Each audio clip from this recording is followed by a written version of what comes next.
Chapter 321. What the F*** CK? Soo-Yun watched Chin Won-er walk out of his room angrily. How did he become a pervert in the blink of an eye? Really interesting. However, Soo-Yun looked at the messy underwear on the bed. He also had a feeling that this was a pervert's room. It seemed that this thing really needed to be sent out as soon as possible. If it became moldy in his hands, then he would be sorry for his old man. Although these underwear were only worn once, they were not washed after all. Just after Soo-Yun put away a bag of underwear, Dan Jiahao called his mobile phone. "Brother Yin, did I disturb you?" "What's the matter?" Soo-Yun said with surprise. "Did you send Uncle Chin home safely? Your driving skills still need to be improved. It's such a short distance. It's almost half an hour. Why haven't you come back yet?" "Brother Yin, are you alone in the room? You didn't have sex with Sister Won, right? Are you sure it's you?" Dan Jiahao's voice was a little flustered. He didn't know what he wanted to say. If it weren't for the fact that they were on the phone, Su Yunjin would have kicked his butt. "Slap your ass. If you have something to say it quickly. I'm sure I'm alone. Where the hell are you? You didn't come back?" When Dan Jiahao heard that Chin Won-er was not present, he let out a sigh of relief. "Brother, I was afraid that Sister Won-er would be worried if she heard us. I have been following Uncle Chin the whole time. I just sent him to his place." As a result, there was a 7 Series BMW parked downstairs. When Uncle Chin got out of the car, Nabao also got out of the car. "Get to the point. What do you mean by following Uncle Chin all the time? Didn't you send him home?" Soo-Yun had already picked up his coat and walked out. Listening to Dan Jiahao's tone, he knew that something bad must have happened. "The person who got out of the car seemed to know Uncle Chin, so I didn't care. Uncle Chin even invited them upstairs." Dan Jiahao continued. "But as soon as I left, I saw a business car that looked exactly like ours drive over from the rearview mirror. A few young men jumped out of the car and directly carried Uncle Chin into the car and took him away. I followed him. I was afraid that I would lose him, so I didn't have time to call you." Soo-Yun had already boarded the elevator. "Where are you now?" "I followed them all the way. This is the Star of Jinha Hotel." After they arrived, they took Uncle Chin inside. "I didn't act rashly. Brother, I'll listen to you. I'll do whatever you want me to do. We have guys in the car. If you let me fight them, I won't be afraid even if I'm alone." As Dan Jiahao spoke, he had already gotten out of the car and opened the trunk. The thing he was referring to was the fire extinguisher. Soo-Yun gave him the final word. "Just wait for me there. If the situation permits, go and ask them which room they went to. I'll be there soon. Before I get there, you can't act on your own." "Yes, Brother Yin." After hanging up the phone, Dan Jiahao was full of excitement. It was the first time that he worked with his brother Yin. Previously, people said that he was young.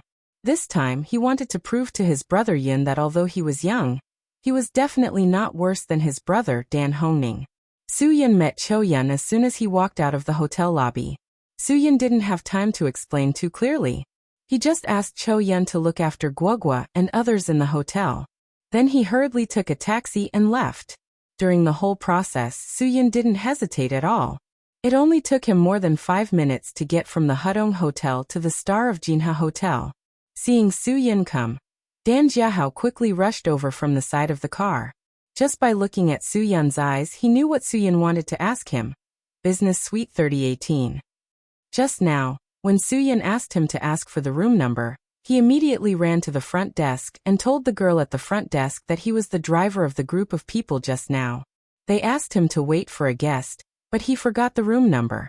The girl at the front desk was a simple enough girl. She immediately told Dan Jiahao the room number. Dan Jiahao thought that he could get Soo-Yun's praise for successfully getting the room number, but Soo-Yun didn't say anything and directly walked into the hotel chain. Dan Jiahao also realized that such a small thing was not worth showing off and being proud of. Seeing Soo-Yun stride into the hotel, Dan Jiahao quickly ran forward and pressed the elevator button. The two went directly to the 3rd floor and found room 3018 according to the order of the room number. Bang bang bang. Soo-Yun knocked on the door without saying anything. The room, which originally had a faint conversation, suddenly quieted down. Then a man's voice was heard. Who is it? You're in the wrong room, right? Everyone in the room is asleep. Dan Jiahao pinched his nose and mimicked the scene in the movies. Sorry, I'm cleaning the room. Su Yun was so angry that he almost rolled his eyes. F***CK. What kind of hotel staff is cleaning the room at this time? Even if they clean it, they only clean it after they check out. If you say that, it'll be strange if they open the door. Unless the people in the room are idiots. Dan Jiahao was not affected by Su Yun's scolding. He hurriedly gestured to Su Yun to lower his voice. Brother Yun, it'll be troublesome if the people inside hear us. So what if they hear us? Su Yun was too lazy to think so much for them. He had knocked on the door, but the people inside did not open it. This could not be blamed on him. At this time, it was definitely not a good thing to invite Qin Zhongming out. Su Yun did not need to think too much. Anyway, he was familiar with the police, so he was not afraid of causing a little trouble. In the blink of an eye, Su Yun had already raised his leg and kicked open the door of the room with a bang. The door that was kicked open by a huge force smashed into the body of a young man who was guarding the door. The young man was directly sent flying into the huge living room of the business suite. Su Yun swaggered in under the surprised gazes of Dan Jiahao and everyone in the room. After being stunned for a long time, Dan Jiahao finally understood what it meant to be domineering. He took a deep breath and followed behind Su Yun. He stood valiantly behind Su Yun, his expression as awesome as it could be. Looking at the two uninvited guests, the three young men in the guest room who looked particularly strong surrounded them one after another. The two young men standing behind the sofa also stared at Su Yun attentively. On the sofa in the living room sat a fat man with a big belly and a crew cut. His neck was almost invisible, and his fingers were as thick as small carrots. They were all shining with gold. This kind of person was either a nouveau riche or a big brother in the underworld. Of course, there were also some punks who could not be seen in public who would wear gold chains made of titanium alloy that did not fade. Obviously, the person on the sofa was not the kind of person who would pretend to be someone. At first glance, one could tell that he had some ability. Sitting on the sofa opposite the fat man was Qin Zhongming. Seeing Su Yun and Dan Jiahao break in, Qin Zhongming was stunned at first, then relaxed a lot. Su Yun, why are you here? Without waiting for Su Yun to speak, the fat man sneered. Yo, brother Qin, you are doing well. It hasn't even been a month since you came to this small town in Hudong, right? You even have such a loyal little brother. It seems that I was worried about you for nothing. Zhu Fei, I know why you came to me. Now you should let me go, right? Qin Zhongming signaled Su Yun with his eyes not to mess around. From his tone, it seemed that he also knew this fat man. Since they knew each other, Su Yun did not make any more moves. He had to give Uncle Qin some face. Besides, he came here not to make trouble, not to fight, but to save people. As long as Uncle Qin was fine, it was fine. Brother Qin, I came to invite you to tea. The tea hasn't been brewed yet. Are you going to leave? The fat man seemed to have no intention of letting Qin Zhongming leave. Brew the tea.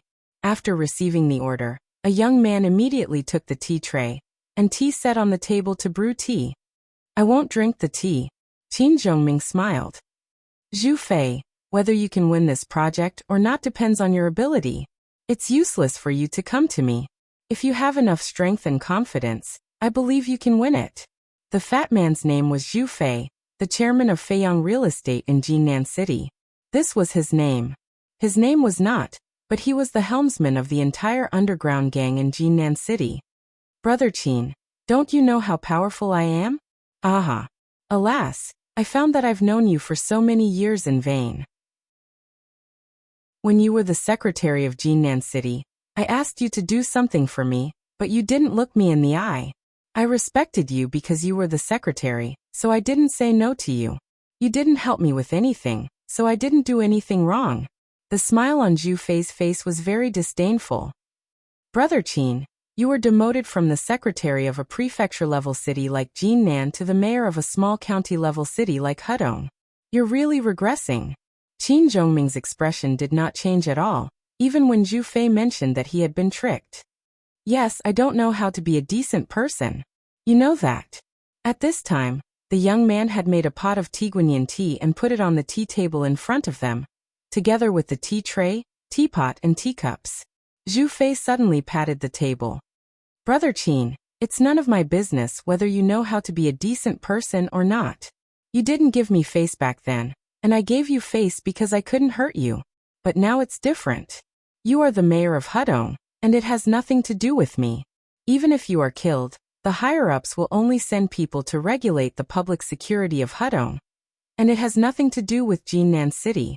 After that, Zhu Fei grinned again. Brother Qin, do you understand what I mean? Facing Zhu Fei's threat, Qin Zhongming did not show any weakness. Zhu Fei, do you really think there is no law in this society? Let me tell you, there are laws in Huaxia. Zhu Fei chuckled. Brother Qin, I really thought that there was no law in this society. Where is the law? Why don't you call the law and introduce it to me? Su Yun, who had been silent, finally couldn't help but raise his head and laugh a few times. I like what you said. Sometimes the law can't solve the problem. Su Yun walked to the two with a smile.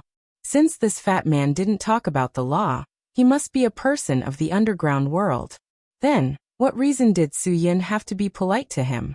The underground world was particular about the law of the jungle. Whoever had the hardest fist was the boss. Chapter 322.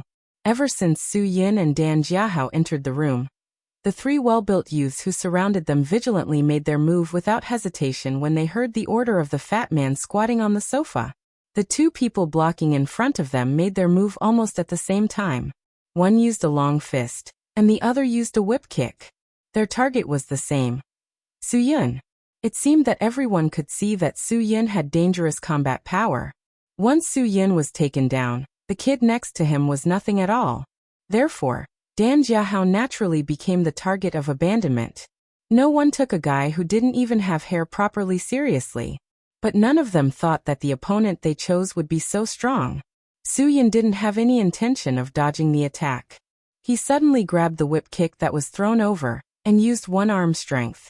Before the other person's fist smashed over, he directly pulled the guy who threw the kick in front of him, and used him as a shield.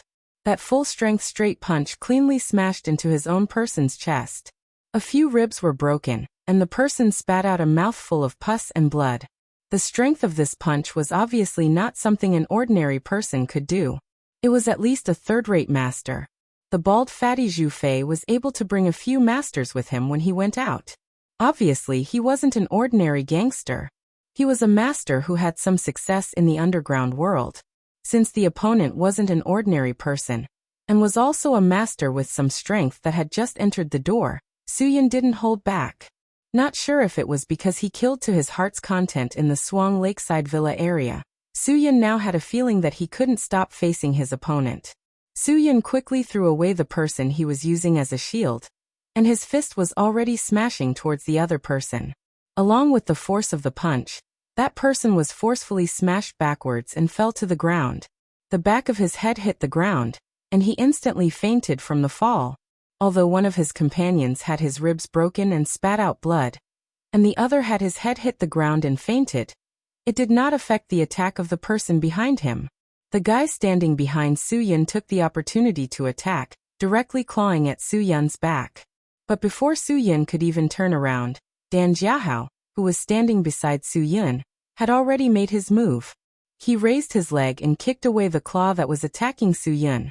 He cursed angrily and mercilessly threw a punch at the face of the guy who had shot the arrow from behind.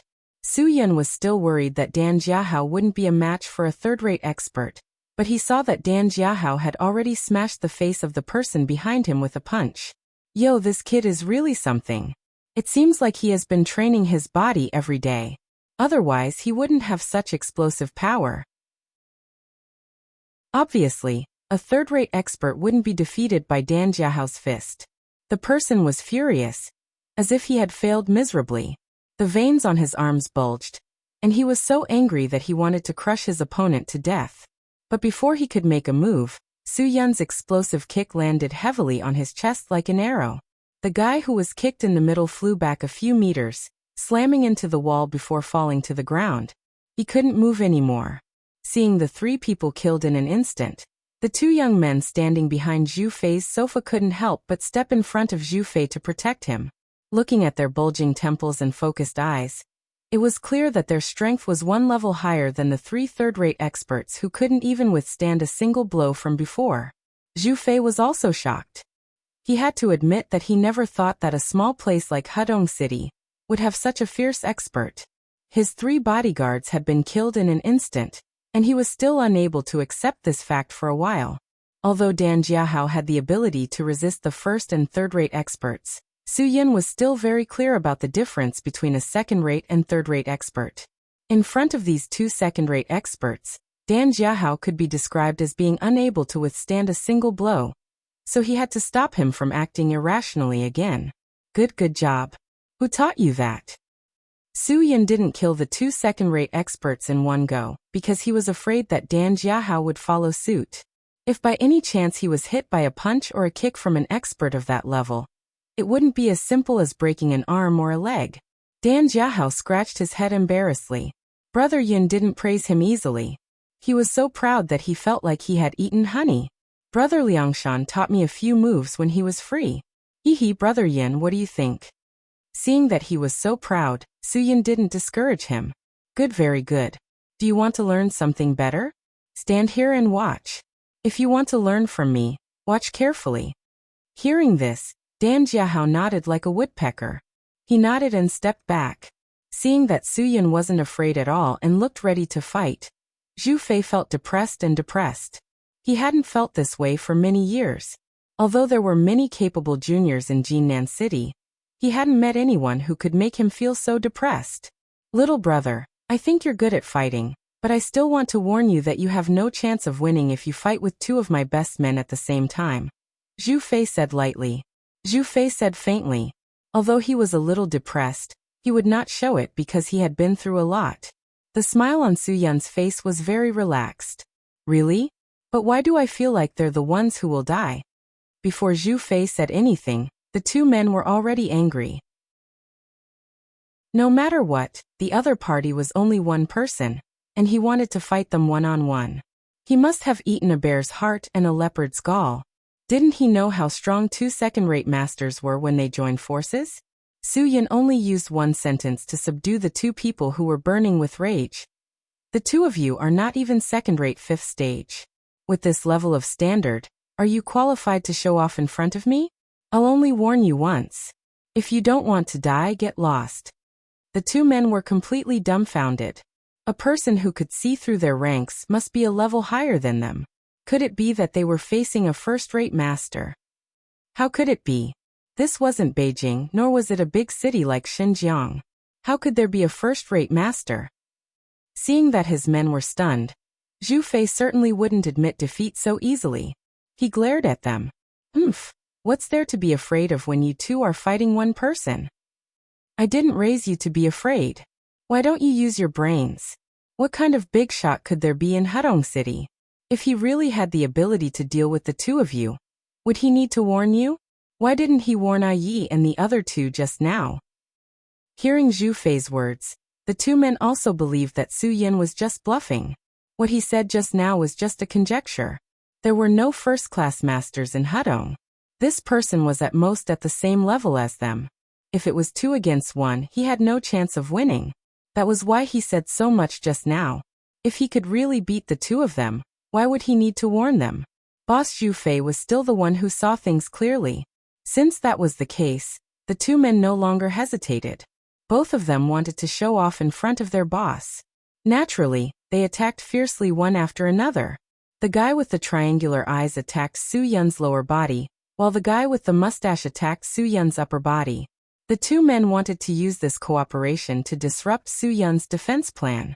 But who would have thought that Su Yun didn't even think about defending?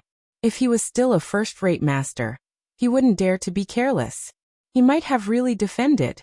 But now, Su Yun was no longer a beginner. His strength had already undergone a qualitative change.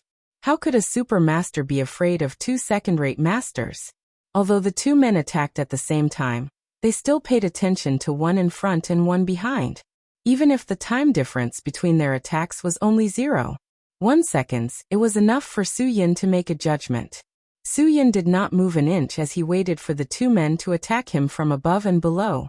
Just as the two men were about to succeed, Su Yun finally moved. He suddenly raised his leg and executed a simple and clean downward chop. Without any fancy moves, he ruthlessly chopped down on the head of the man with the mustache who was about to attack his collarbone and throat with two triangular awls. This powerful kick carried a huge inertia as it smashed down viciously. The mustache man's chin heavily struck the Baihui acupoint on the top of the man with the triangular eyes who had made his move a tenth of a second later than him. As the triangular eye's body crashed to the ground, he also fainted because of the heavy blow to the Baihui acupoint on the top of his head. The mustache man who was lying on top of him rolled his eyes and rolled off him. His entire jaw was crushed, and he could only eat with his hand holding his chin for the rest of his life. Su Yun didn't plan to play with them seriously just now. Su Yun, who showed his real strength, could kill two second-rate masters without any pressure. Zhu Fei, who was completely dumbfounded, finally couldn't sit still. He opened his mouth wide and looked at his men lying on the ground in surprise. The only one who wasn't a master was knocked out when Su Yun broke in. 3 third-rate masters were easily defeated, and 2 second-rate masters were instantly killed by the sudden burst of powerful fighting strength. What the hell was this place? How could there be such a person? Qin Zhongming was once again convinced by Su Yun. During the years when he was the secretary of Jinan City, Zhu Fei, the local bully, had caused him a lot of trouble, but the police couldn't do anything to him because his subordinates were too good at fighting. Every time he committed a crime, someone would always take the blame for him. Therefore, Zhu Fei had always been arrogant. This time, Su Yun finally showed him what it meant to say that there was always someone better than you. Originally, Zhu Fei thought that it would be easy to get a bid in a small city like Hudong, but now he was dumbfounded. Not to mention the artificial river project, he would be thankful if he could go back without a perfect person. He had just arrived at Hudong and encountered such a monster. What else could he do but admit defeat? Master. Ha. Brother, you're so skillful. Zhu Fei's Adam's apple moved, and he swallowed several mouthfuls of saliva in a row.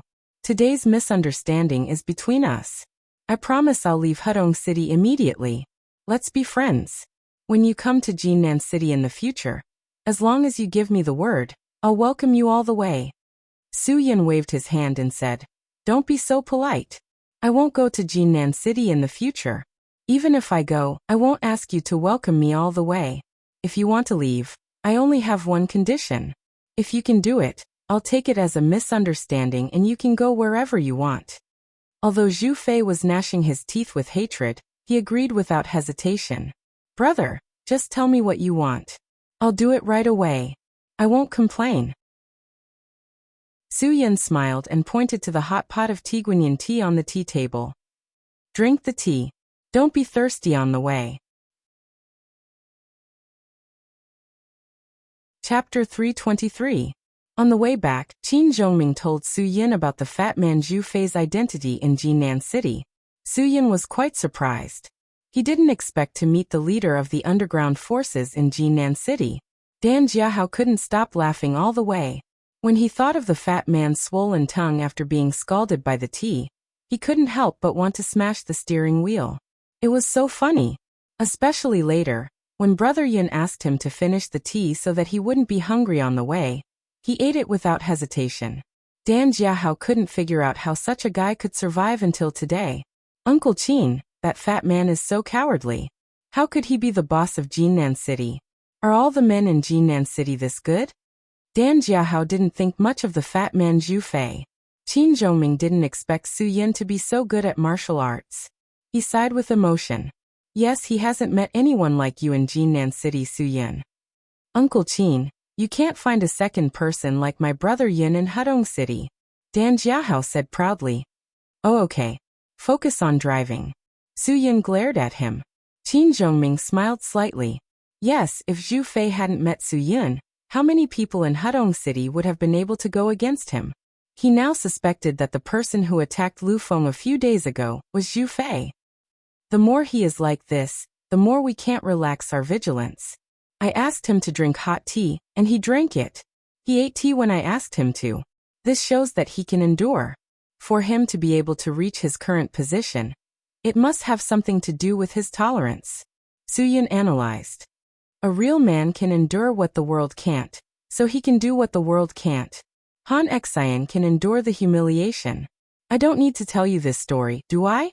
Although Zhu Fei doesn't deserve to be compared with Han Xian, he can do this, which shows that he is not an ordinary person. Jiahao, you're still far from it. After listening to Su Yun's words, Dan Jiahao no longer made fun of Zhu Fei. He didn't expect that this guy would be so bad in Brother Yun's eyes. Even Brother Yun didn't say that he looked down on him, so he didn't have the qualifications to look down on him. That's right, a true man can endure what the world can't endure, so he can do what the world can't do. It's still Brother Yun who speaks well. Dan Jiahao was wholeheartedly convinced. If his brother Dan Hongning had educated him like this, he would have turned hostile long ago. This was what it meant to have one thing subduing another. He admired Su Yun so much that he prostrated himself on all fours, so whatever Su Yun said was good. Su Yun ignored Dan Jiahao and said to Qin Zhongming, Uncle Qin, I think there will be a lot of people looking for trouble with you because of this project. You'd better hold a meeting and announce a minimum qualification standard for the bidders. If the company doesn't meet this qualification standard, it will naturally give up. Otherwise, I'm afraid there will be a second Zhu Fei, and a third Zhu Fei. Qin Zhongming nodded. Su Yun's words were too reasonable. He decided to announce the minimum qualification of the bidding early tomorrow morning. Companies that didn't meet the National Housing Construction Project's first-level qualification were not qualified to bid. This would make many people completely give up. For example, companies like Lu Feng's that only had a third-level qualification standard didn't need to think about it at all. Because the company's registered capital was more than 6 million yuan, the manager had more than 5 years of experience in construction management, 50 engineering technical and economic management personnel, and 10 personnel with intermediate titles or above. They could pass the third-level qualification standard review. The second-level qualification was 2 or 3 times more than the third-level qualification in various indicators, and the personnel with 2 senior titles were enough. Therefore, there were too many second- and third-level qualification construction companies. Once Qin Zhongming set the qualification standard, some companies that didn't meet the standard would know the difficulty and give up.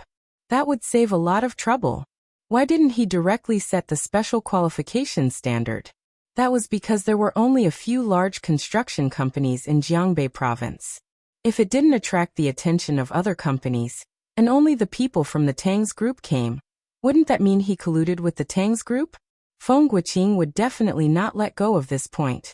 Therefore, Qin Zhongming had to make such a decision. Anyway, even if there were a few first-level qualification companies, they were not worth mentioning in front of the Tang's group. Now, Qin Zhongming was most worried about whether the Tang's group would come or not. Su Yun, I'm counting on you for this project. If the Tang's group really comes to bid, I believe this will be the best project in Hudong City in the next 5 years. It will also be the project that can stimulate the economy the most. It will benefit both the country and the people. Su Yun smiled faintly. Uncle Qin, don't worry. At this time, Dan Jiahao had already driven the car to Qin Zhongming's building. Qin Zhongming squeezed Su Yun's shoulder hard. Su Yun, Uncle Qin has caused you a lot of trouble since coming to Hudong City. To be honest, I have my own selfish reasons for this project. I don't want to stay in Hudong City until I retire, so I need to make some achievements. Uncle Qin, you don't have to say anything. Your business is my business, so I'll definitely help you. Su Yun smiled and nodded. It's getting late.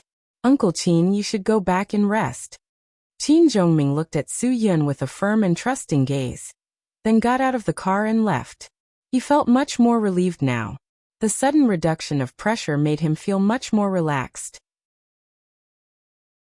After returning to the hotel, Su Yun filled the bathtub with hot water. He lay in the bathtub and relaxed his muscles. Soon he entered a calm state of mind. He didn't know if it was because he had been in a nervous state all this time, but he felt that his state of mind was growing very quickly. Without realizing it, he had broken through the state of a super expert and entered the state of a super expert. Needless to say, Su Yun's improvement was frightening. Aside from ordinary players, breaking through to the Tier 2 standard in such a short time was already an incredibly difficult task for Shifeng, who had reached the Tier 2 standard in such a short time. To be honest, Su-Yun couldn't believe his rapid growth. He wondered if there was something wrong with him. Would this incredible increase in strength cause any side effects to his body? If Yumarin were here at this time, then all of his problems would be solved. Su-Yun felt that it was necessary for him to do a comprehensive checkup, but the only one who could do this was Yumarin. And now he still didn't know if she was out of danger. Ever since he learned about Yumarin's accident from Wang Yi, Su-Yun immediately sent an email to Yin Long. He knew that Yin Long would go online to reply to his online girlfriend every time he finished a mission. So, as soon as the members of the Dragon Fury team finished a mission, Yin Long would be the first to see his email. He just wanted to know if Yumarin was all right. Su-Yun held his phone and looked at the empty mailbox. There was no reply. There was no movement at all. Once all of them entered mission mode, Su-Yun couldn't contact them at all. Unless he hacked into the Dragon Fury Brigade's dedicated radio to communicate, but that was too dangerous. If the communication signal was intercepted, it was very likely that all of his brothers would be in danger. So Su-Yun endured and waited. Just as Su-Yun's mind was in a mess, his phone vibrated. There was a message. Su-Yun quickly opened it, and found that it was from Tangjio. Are you asleep? If you're not, can you chat with me? I can't sleep. Su-Yun smiled. He had something to talk to her about, so he called her back. It's so late. Why aren't you asleep? I can't sleep. Tangjio was stunned for a moment before answering. She didn't seem to expect Su-Yun to call back so quickly. It's so late. Why aren't you asleep? Did my message disturb you? Su-Yun nodded. Yeah, I was sleeping soundly when you woke me up with a text message. I'm afraid it won't be easy for me to fall asleep again. Tangjio laughed.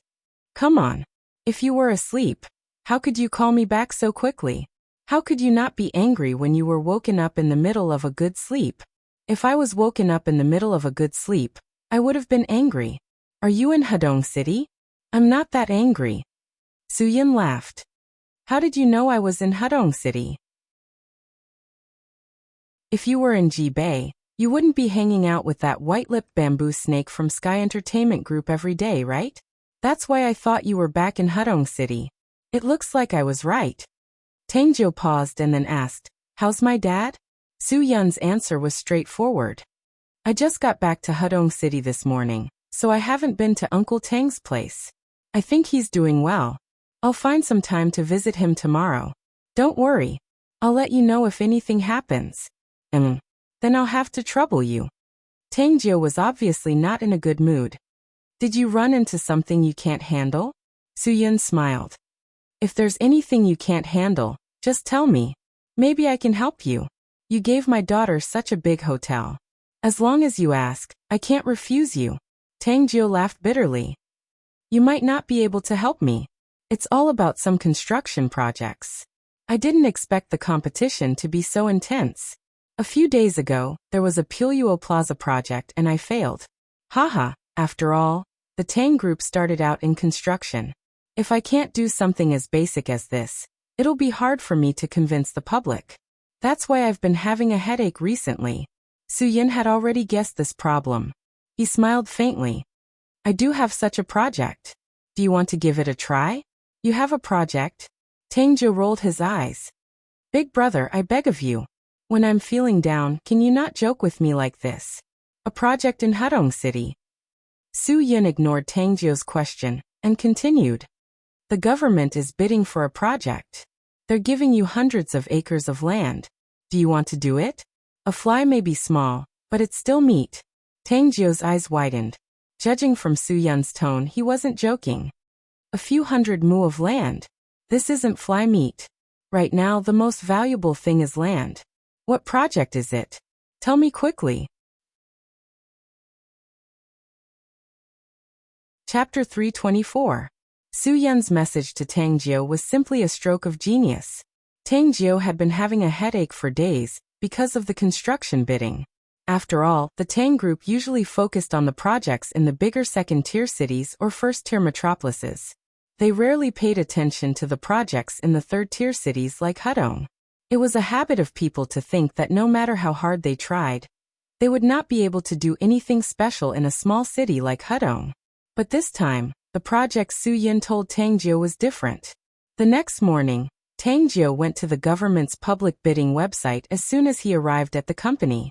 He searched for news about the Hudong City's artificial river project. He checked the time and saw that it had been updated just a minute ago. Did Su Yin really have an inside story? Tang Jiu carefully read the entire project plan. The project location was, of course, Hudong City's man-made river. The government hoped that the entire man-made river could be cleaned up and reconstructed, turning it into a flood-proof and flood discharge channel that was aesthetically pleasing to the eye. Bidders had to be responsible for the entire river's greening and paving. At the same time, the land on both sides of the artificial river was about 3,000 meters long, about 900 mu in total. The developers could develop the land themselves. It would be best if the buildings involved were closely related to tourism and could help Hudong City's economic development. The message was very clear. Whoever built the man-made river would get to own the surrounding land. The things built would still belong to that person, and the money earned could be taken away. What the Hudong government wanted was the economic benefits and tax revenue it would bring. It could also help solve a considerable part of the employment problem. This was definitely a good project to kill two birds with one stone. Tang Jiu couldn't help but admire the leaders of Hudong City. They were able to use the unique conditions to attract foreign investment and develop Hudong City. This was much smarter than those companies that used land in exchange for projects that turned out to be scammers. For the investors, what they built belonged to them.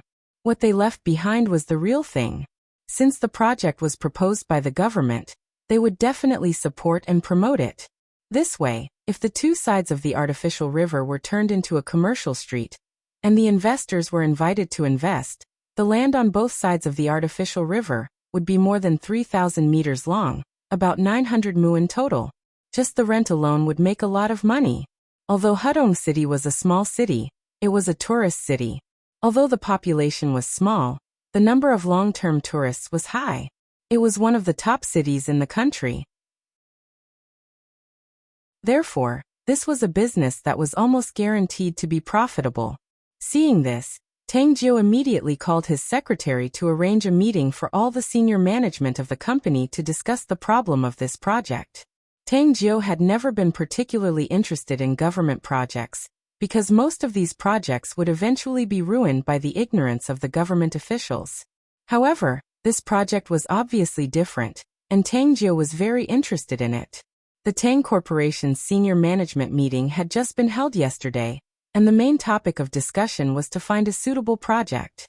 No one had expected Tang Jiu to bring such a good project to the table today. Ninth sister, our company has always been focused on projects in large and medium-sized cities. Hudong City is a third-rate city at best. Are projects in a place like this reliable? Tang Yifei was still the most unstable member of the Tang group, but because Tang Jiu had someone backing him up, he didn't dare to go too far.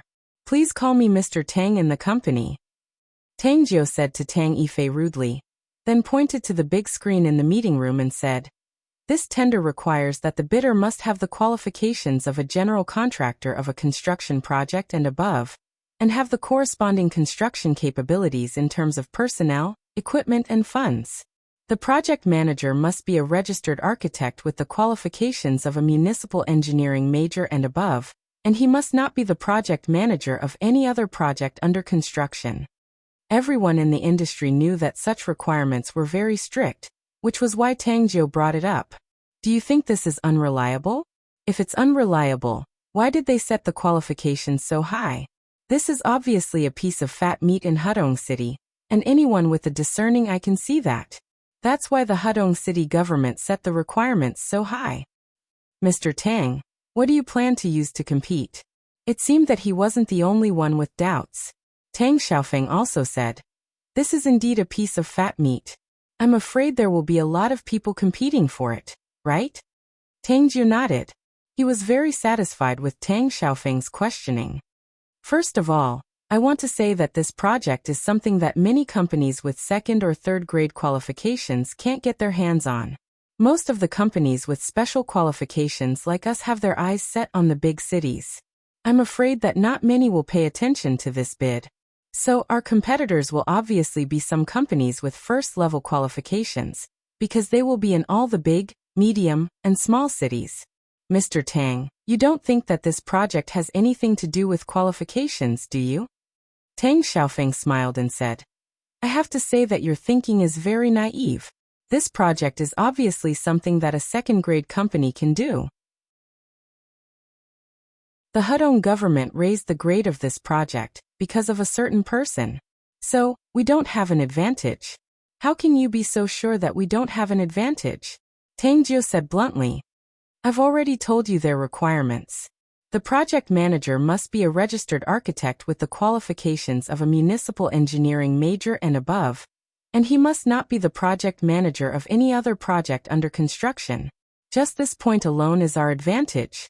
How many project managers do we have that can be used? So many companies with first-level qualifications are hiring people to affiliate with them. Even those who have the qualifications of a municipal engineering major and a registered architect would have been assigned to other projects. So, our advantage is very obvious. Tang Sangwa smiled when he saw the two of them getting into a heated argument. Let me say something. At my age, I have more experience than the two of you. There's no doubt about that. Mr. Tang, I wonder if you can listen to me? Tang Jiu nodded. Third uncle, you can be direct. If you give me advice based on your experience, I'll definitely accept it. That's good, that's good. Tang Sangwa smiled. I don't think that's what we need to consider in this kind of government tender. Rules are dead, but people are alive. Most of the time in a government tender, relationships are the most important, followed by the project. Once we have relationships and a good project, then we'll have confidence. Tang Jiu had no objection to Tang Sangwa's words. Third uncle, you're right. Tang Yi snorted. Where are we going to find relationships in a small city like Hudong City? What a joke. You don't have to worry about relationships. Tang Jiu smiled proudly. It's because of relationships that I know about this. Otherwise, do you think I'd care about a small city's tender? Everyone was shocked. Tang Jiu was saying that he had relationships with the Hudong city government? No matter how they heard it, it didn't sound believable. Mr. Tang, since when did our Tang group have any relationship with Hudong City? First, we don't have any projects. Second, there's no need to develop relationships. Why haven't I heard of this relationship? Tang Yifei couldn't help but join the team that attacked Tang Jiu. Tang Jiu's tolerance was indeed extraordinary. How many people could persevere in the face of so many objections? Tang Jinfeng followed his son and said, You're not the only one who hasn't heard of it. Even I haven't heard of our relationship with the Hudong city government. You don't have to worry about that. Tang Jiu said bluntly. I don't have any relationship with the Hudong city government, and Tang Group has nothing to do with the Hudong city government. But there's someone who will help me. Everyone's eyes focused on Tang Jiu. In the end, Tang Xiaofeng asked, Who? Su Yin. This name was enough to make the Tang family speechless. Everyone finally understood how Tang Jiu got this information. It turned out that there was someone helping him. Even so, Tang Sangwa still didn't want his niece to treat them with such arrogance. Tang Sangwa spoke again. Okay, there's a relationship. But what about the project? What kind of good project can get the Hudong city government's approval? This is even more important than a relationship. We've never done a project with the government, so we don't have any experience. It's easy to fix the river, but the project must be able to increase Hudong city's tax revenue. Only a project like this will be liked by the government. Tang Jiu didn't back down in the face of his uncle's aggressive tone. Yes, the project is the most important thing. Uncle, you're right. And I happen to have a good idea for a project. If you're interested, I can share it with you. Without waiting for the others to express their interest, Tang Jiu had already opened the project presentation that she had personally worked on overnight. Many of the ideas in it were thought of together with Su Yun, and many of the suggestions were given to her by Su Yun. After all, Su Yun understood Qin Zhongming's thoughts, so her suggestions to Tang Jiu were naturally the most direct and effective. My idea is to turn Hudong City's man-made river into a large-scale commercial tourism real estate project that focuses on high-end dining, entertainment, and accommodation. The project will cover an area of 965 acres. After completion, the construction area will reach more than 200,000 square meters. We'll make it the first priority project of the Hudong City government. We'll also be able to sign a strategic cooperation agreement with the Hudong City Tourism Bureau to push forward the project's construction and development. Tang Jiu began her presentation. She was confident that her team could do the project to the best of their ability.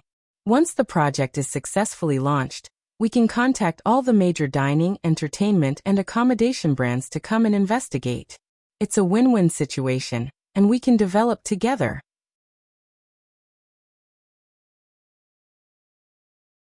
Chapter 325. Su Yun spent the whole night giving advice to Tang Jiu, so he didn't have the energy to wake up early. When he woke up, it was already 10 o'clock. Cho Yun sent Guogua to school, and Qin Wan'er also went to work. Guan Qingshuang, on the other hand, was discussing with the people from the advertising company. They were discussing the branding of the medicinal cuisine hot pot. Jiahao, go out and run an errand. Su Yun put the bag of gifts he got from the old man in front of Dan Jiahao. Go and send me an express delivery, the kind that has global express delivery. If you can send it quickly, pay for it. The address is written on the note, don't get it wrong.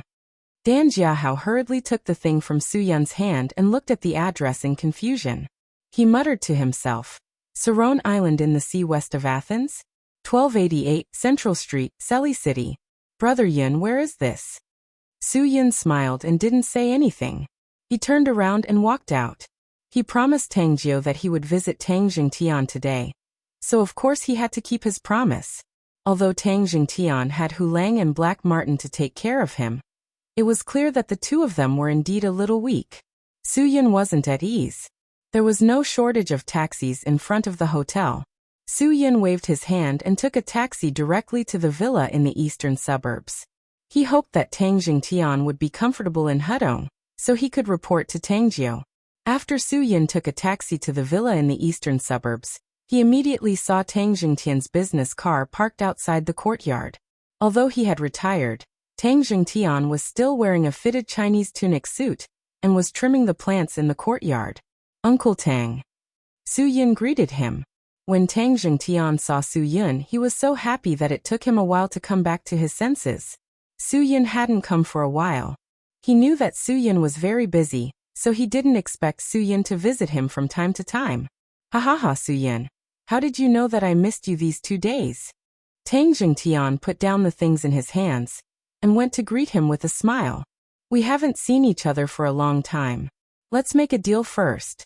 Don't leave this afternoon. Uncle Tang's cooking skills have improved by leaps and bounds recently.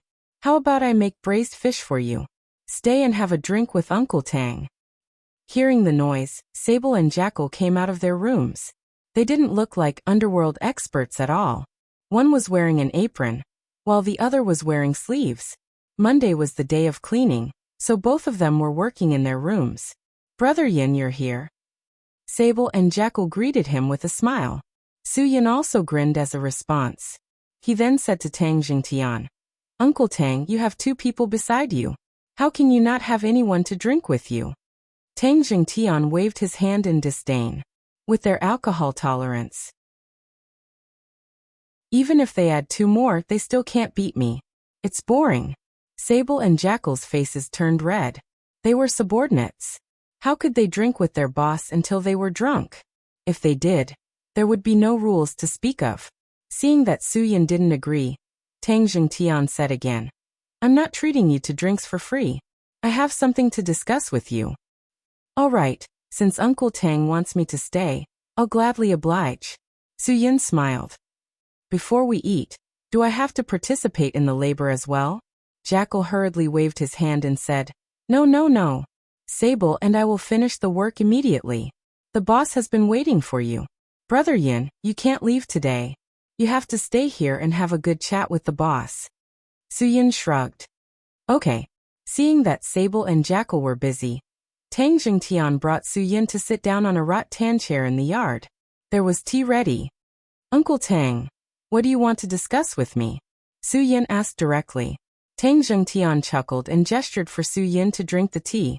After a while he said, Brother Su Yin, you should know that the Tang Group used to be a construction company. Back then there weren't that many other industries. The Tang Group focused on construction. Su Yin smiled. He could already guess what Tang Zhengtian wanted to say. Uncle Tang, if you have something to say, just say it. There's no need to be polite with me. It's not like you don't know my relationship with Tang Jiu. I owe her a big favor. Please don't treat me as an outsider. Tang Jiu played a big role in the development of Ruan Qingshuang's medicinal cuisine business. If it weren't for the medicinal cuisine hotel, it would have taken at least a few more years for Ruan Qingshuang's dream to become a medicinal cuisine empire. Tang Jiu gave the hotel to them directly, accelerating the medicinal cuisine business market share. Therefore, when Su Yin said that he owed Tang Jiu a big favor, he wasn't lying at all. If it weren't for such a big favor, Su Yin wouldn't have interfered with the Tang family's business. Unless he was bored and looking for excitement, no one would be willing to cause trouble for him. Tang Zhengtian couldn't stop smiling. Su Yin, do you know what I admire about you the most? It's your straightforwardness. Too straightforwardness. I like young people like you. In today's society, there are fewer and fewer young people like you. Uncle Tang, I really can't accept your flattery. Su Yin picked up the teacup and gently tasted the jasmine fragrance in the cup. Okay, then I won't say anything else. Tang Zhengtian straightened his body. Not long ago, I heard that the artificial river project in Hudong City was going to be tendered. Based on my many years of experience in this industry, this project can be said to be a fat piece of meat. If the project can be made to be closely related to Hudong City's tourism industry, it will be very beneficial for the investors, the government, and the people. If this project is proposed, it will definitely be a good idea to kill 3 birds with 1 stone. Su Yin knew that even though Tang Zhengtian had retired, he still had some news. Even though he no longer cared about the projects in the big cities, it was a habit for him to know a little about the news of the places where he lived. After learning about the situation, Tang Zhengtian saw the project at first glance. If he was still in charge of the Tang Group, he would definitely pay attention to this project. But since he said he would completely let go, he wouldn't mention it to anyone. But in the end, Tang Zhengtian couldn't hold back. He had been paying attention to the recent news. A few projects that Tang Group was interested in seemed to have been decided on, but it wasn't the Tang Group that got them. So Tang Zhengtian could clearly imagine Tang Jiu's current situation. Now that Su Yin was here, he felt that it was an opportunity to discuss it with Su Yin. Uncle Tang, you are retired. You should enjoy your retirement life. Why are you still worrying about these things? It's so tiring. Su Yin smiled. These things will be Tang Jiu's problem in the future. Tang Zhengtian smiled bitterly. I also want to enjoy my retirement life, but I can't let go. I'm quite irresponsible for leaving. Jiu has to bear such a heavy burden alone. I'm really worried that she won't be able to hold on. Ever since I left the Tang Group, there hasn't been any movement in the company's main industry, the construction industry. You should know that our Tang Group is a company with special qualifications. The bank's credit limit has been more than 500 million for the past 3 years. Although there isn't much pressure this year, if we continue to fall, then the company's main industry won't be able to get the bank's credit limit. It will collapse sooner or later. If the company's main industry collapses, then the Tang Group won't be far from falling apart. Uncle Tang, I understand your concern. Right now, other people are definitely adding insult to injury. This is the only project you mentioned that has been decided. Tang Group has nothing to do with it. Obviously, someone didn't do a good job. Su Yin spoke even more bluntly. Because Tang Jiu hasn't taken over these things before, she doesn't know or understand. She urgently needs to get a project and let those people know that even if they don't do anything, she can still do it herself. That's right. That's what I mean. I hope Tang Jiu can get the training she deserves. Tang Zhengtian didn't mince his words. Right now, I have my eyes on this man-made river project. I hope you can help her. Su Yin smiled and said, Uncle Tang, didn't I tell you that you should enjoy your life since you've already retired? You don't have to worry about the young people. Even if you didn't say that, I've already discussed it with Tangjio. She really had no choice but to take part in this project. My suggestion to her is to do a large-scale commercial tourism real estate project that focuses on high-end restaurants, entertainment, and accommodation. I think this will be more advantageous. Plus, Mayor Qin, who's in charge of this project, has a good relationship with me. He's a fair person. However, I believe that with Tang Group's qualifications and the attraction of this project to the Hudong city government, Tangjio should be able to get it. Tang Jingtian's eyes widened. He didn't expect Su Yin to have already discussed this with Tangjio. It seemed that he was really old and worried about things. Su Yin, I really should look at you in a new light. You're more thorough than me. With your help, Tangjio will definitely get through this. However, as someone who has been through this before, I have to warn you not to underestimate your opponent. This project is very attractive. I'm afraid that other competitors will try to play tricks. Uncle Tang, you don't have to worry about this. Su Yin was quite confident. This is Hudong. Whoever dares to play tricks here will have to ask for my permission first. With Su Yin's words, Tang Jingtian was obviously relieved. At this time, Sable and Hu Lang had also finished cleaning. They hurriedly ran out and invited the two into the house to continue their discussion. Tang Jingtian stood up with a smile. Let's go inside. Uncle Tang will make you braised fish. Let's have a good drink. Let's make a deal. We're not going home until we're drunk. Su Yin nodded. Uncle Tang, since you've said so, I definitely can't refuse. I'll show you what I can do. My specialty is stew. As long as you have the ingredients in your fridge, I can use anything.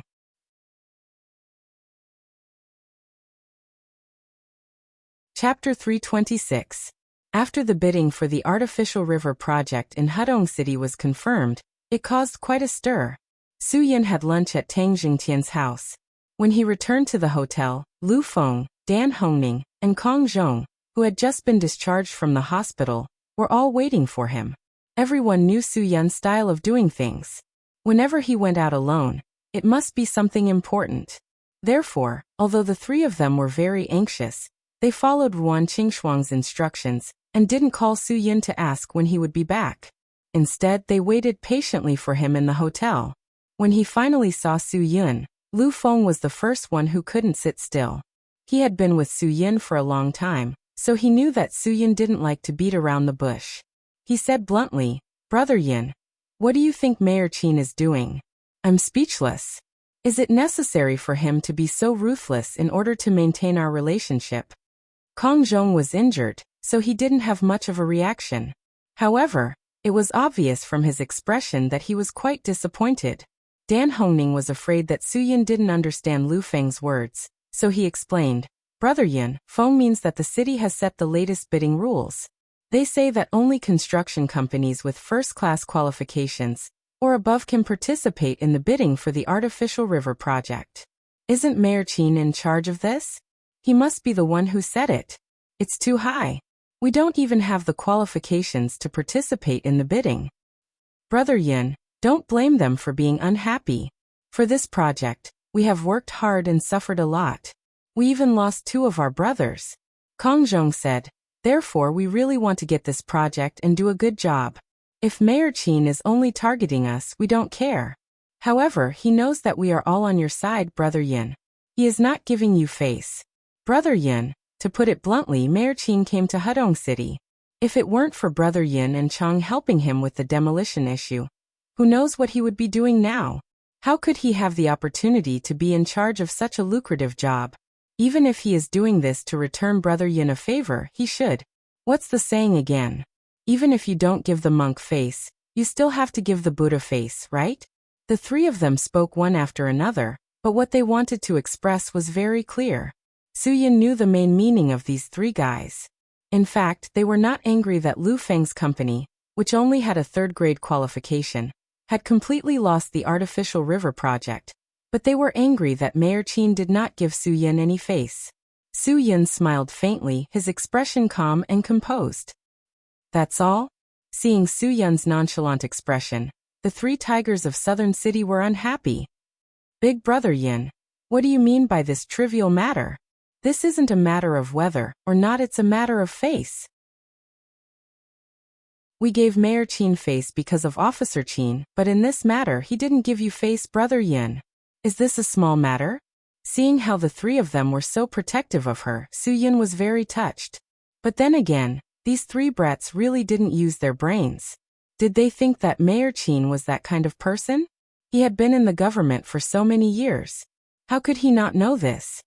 Alright, the three of you don't have to be so anxious. Mayor Qin really gave us face on this matter. This is all my arrangement. Su Yun's words were really shocking, directly shocking the South City Three Tigers. Lu Feng was the first one who didn't understand.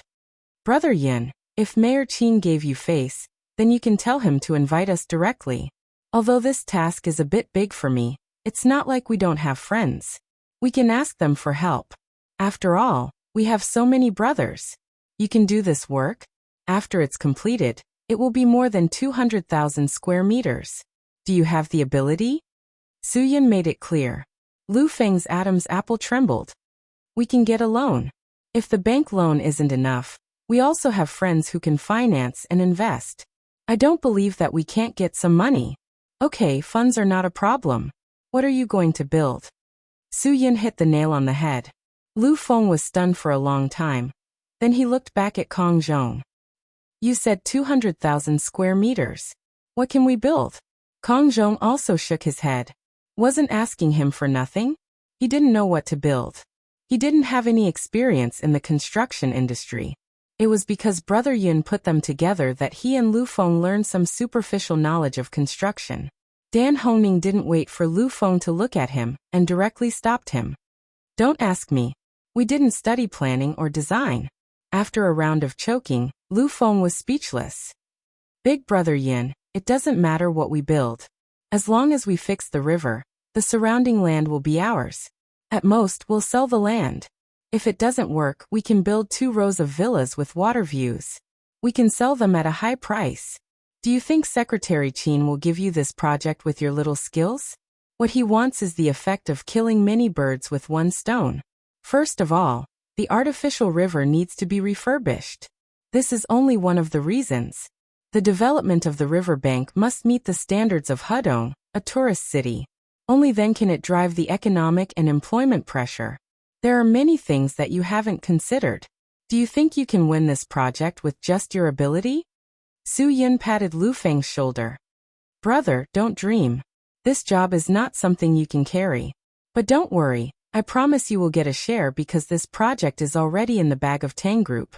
Tang Group? What the F***ck? Lu Feng was stunned. Brother, so you have already made arrangements. Alright, I'm completely convinced. I'm not on the same level as him. Brother Yin will definitely think of me if there is a job to be outsourced. Of course. Su Yin nodded. He saw that Kong Zhong was discharged from the hospital and asked a question. Where are the people who brought people to attack you last time? Do you have any clues? The 3 tigers of Nanqing shook their heads. Later, Kong Zhong seemed to think of something. Listening to the voice of that group of people, their tongues were a bit hard. When they spoke, they pronounced love. People from Yijiang. Dan Hongning was the first to react. One of my subordinates' hometown is Yijiang. He spoke with this accent. Su Yin said without hesitation. Call your subordinate here. Of course, Su Yin would not let go of the matter of his brothers being beaten up. Since they had the ability to make such a big scene, the company in their hands must not be small. Therefore, Su Yin completely believed that the company of the mastermind should be at least level 1 aptitude. Because he roughly asked around, the teams that were driven away by the 3 tigers of Nanqing who wanted to come to Hudong City to inspect the artificial river were mostly level 2 or level 2 aptitudes. Many of them knew the difficulties and retreated. About half an hour later, a young man in his early 20s who followed Dan Hongning appeared in the hotel. Seeing so many big shots, the subordinate obviously had some stage fright.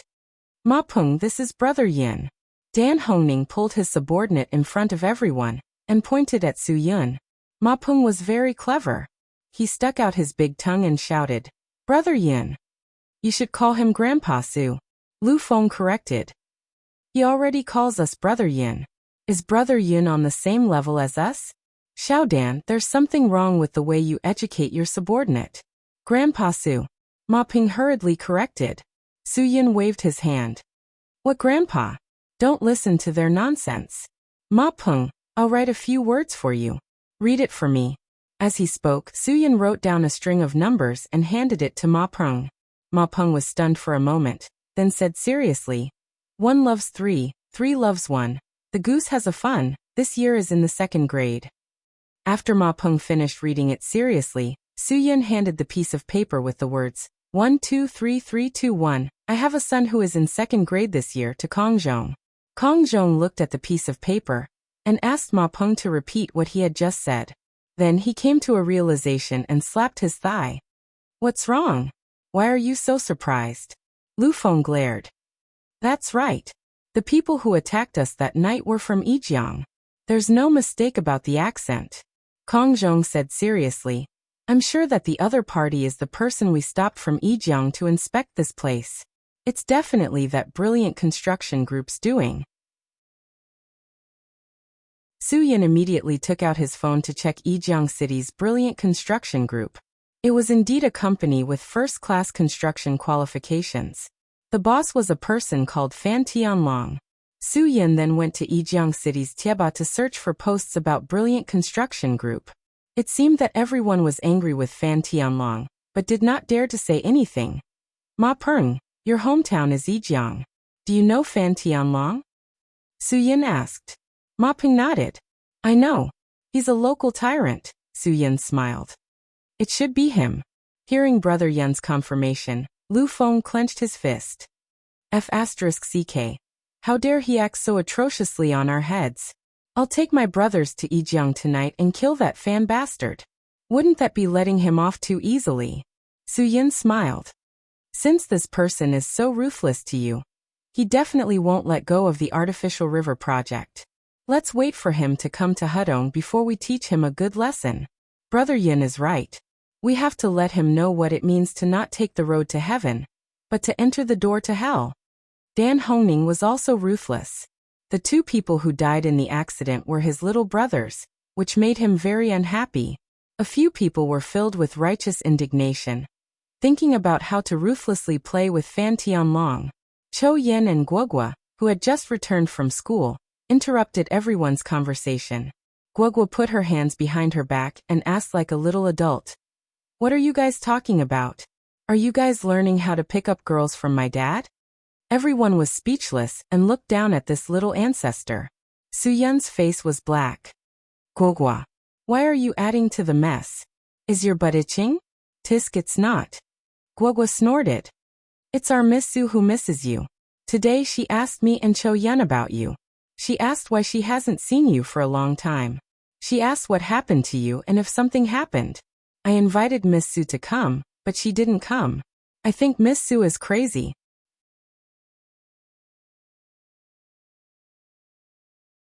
Chapter 327. Ruan Qingshuang saw that Guogua had finished school. While peeling the dragon fruit in her hand for Guogua to eat, she went forward and asked the 3 tigers of Nancheng, Do you want to stay for dinner? If you want to stay, then I will call Chang and ask him to come over when he has time. The 3 tigers of Nancheng looked at each other. This idea was really good. They hadn't had a drink with Brother Yin for a long time. They really wanted to stay for dinner and have a good chat with Brother Yin. But before the 3 people spoke, Guogua made the decision for them first. No. They are not insensible. How can they stay for dinner? Don't you think so? What do you mean by yes or no? How can staying for dinner be called insensible? Dan Hongning stared at this little ancestor. It turned out that she was driving them away. He didn't remember which of the 3 of them had offended this little ancestor. How could they not be welcomed? This matter really put him on tenterhooks. No matter who he offended, he couldn't offend this little ancestor. One had to know that this was Su Yun's favorite. Seeing the 3 tigers of Nancheng looking at each other with a confused look, Guogua sighed. Rotten wood can't be carved. It is said that absence makes the heart grow fonder. Don't you think that tonight's time should be left for? When Guogua was halfway through her words, Ruan Qingshuang directly blocked her mouth with the dragon fruit in her hand.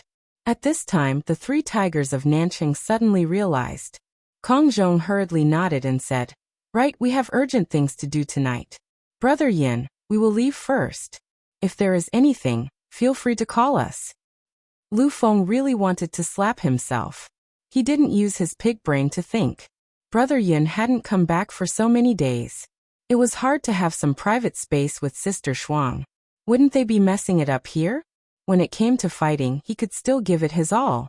However, when it came to EQ and IQ, he suddenly felt that he was not even as good as a 16 or 17-year-old child. Sister Shuang, Brother Yin, the three of us are all idiots. Please don't take offense. You can have a good gathering tonight and have a good chat. We won't disturb you. Hee hee, Brother Yin. I wish you a happy and joyful night. Lu Feng chuckled. Dan Hongning also stood up and walked out as he said, "Brother Yin, strike a balance between work and rest. Don't tire yourself out at night." Su Yin really wanted to slap the three of them. Wasn't he being too nice to them now? These three fellows actually dared to make fun of him in front of his face. Su Yin suddenly stood up. "If you want to scram, then scram. Whoever I catch today will be the unlucky one." When the three tigers of Southern City saw this, they ran away. As they ran, they laughed and laughed. They didn't expect Brother Yin to be embarrassed. Although Guogua's mouth was blocked, she still fanned the flames. When the group of people were fooling around, no one noticed that Cho Yun had already turned around and went back to her room upstairs. After the incident in Swang, it seemed that her mood had not been adjusted. Therefore, her mood was not very good. Seeing that the three tigers of Southern City had also left, Ruan Qingshuang shook her head helplessly and asked Su Yun, "What do you want to eat tonight? I'm afraid that you won't be able to stay idle after coming back. Why don't I go and make you some minced meat and sea cucumber to nourish you? Do I still need nourishment with this body of mine? Sister Shuang, now that I see that you are a lot more haggard, you should nourish yourself more." Su Yun said gently. Ruan Qingshuang's face was slightly flushed. I'm fine. I think I'm fine." Guogua ate the whole dragon fruit. Looking at the two people who were looking at each other, she shrugged her shoulders and said, "I just want to say ouch." Hearing the mushy sound of this little thing, Su Yun and Ruan Qingshuang really couldn't do anything to her. Who asked the two of them to be lucky enough to have such a good girl in this life? Others couldn't wait to be envious, right? Good girl, so beautiful. Even the flowers bloom for me. Guogua didn't feel that she had done anything wrong at all. She swaggered away while singing. She waved her small hand and said, "Tonight, the two of you go and have a candlelight dinner. I want Sister Cho Yun to take me to Gold Leopard for a buffet." Su Yun and Ruan Qingshuang didn't take Guogua's words seriously at all.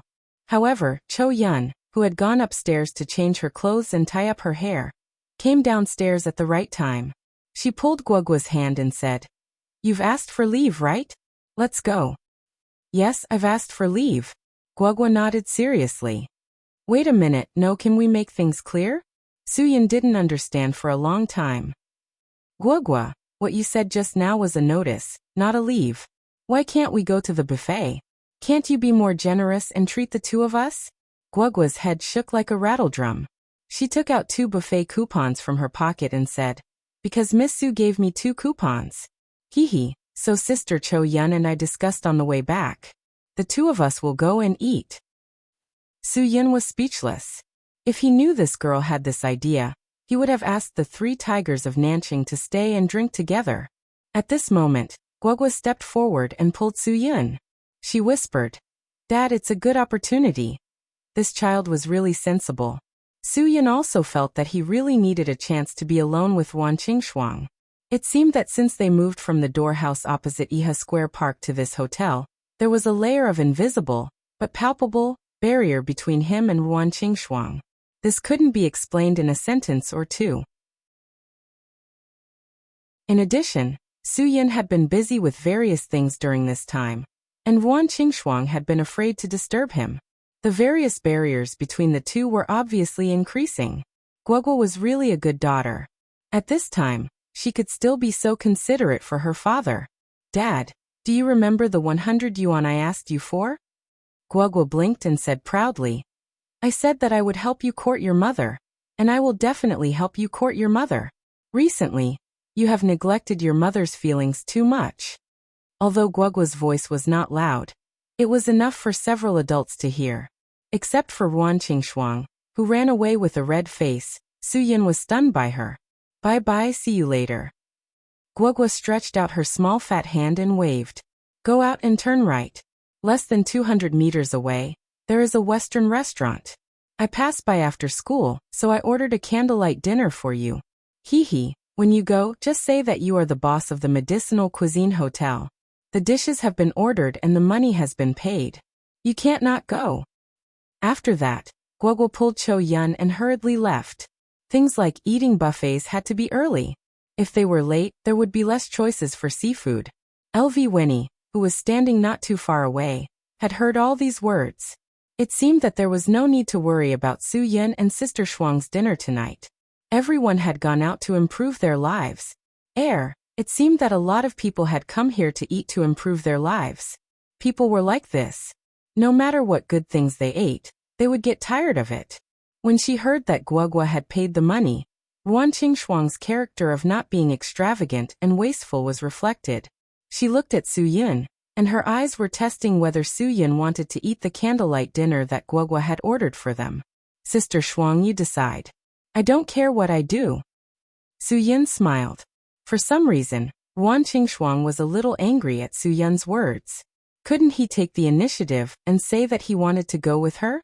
Ruan Qingxuang, who had almost never lost her temper, unexpectedly did not answer Su Yin's question. Instead, she looked at Dan Jiahao, who was not far away, and then looked at LV Winnie, who was beside her. Winnie, I know that Jiahao is chasing you. Why don't you two go? Sister Shuang will let you two rest tonight. This time, LV Winnie was really flattered. Dan Jiahao, who was not far away, heard this and ran over like a gust of wind. Sister Shuang, you're not joking with us, right? He was a few years younger than LV Winnie. LV Winnie had never accepted him because of their relationship. Now that he had Sister Shuang's support, Dan Jiahao was naturally injected with chicken blood. When have I ever joked with you? Quickly take Winnie. Ruan Qingxuang nodded and replied. Thank you, Sister Shuang. Dan Jiahao's face was full of happiness. It felt as if he was flying freely on the prairie. One word, awesome. Two words, exploding awesome. LV Winnie flicked Dan Jiahao's head. What are you thanking me for? This is the candlelight dinner that Guoguo prepared for Brother Yun and Sister Shuang. Why are you so brainless?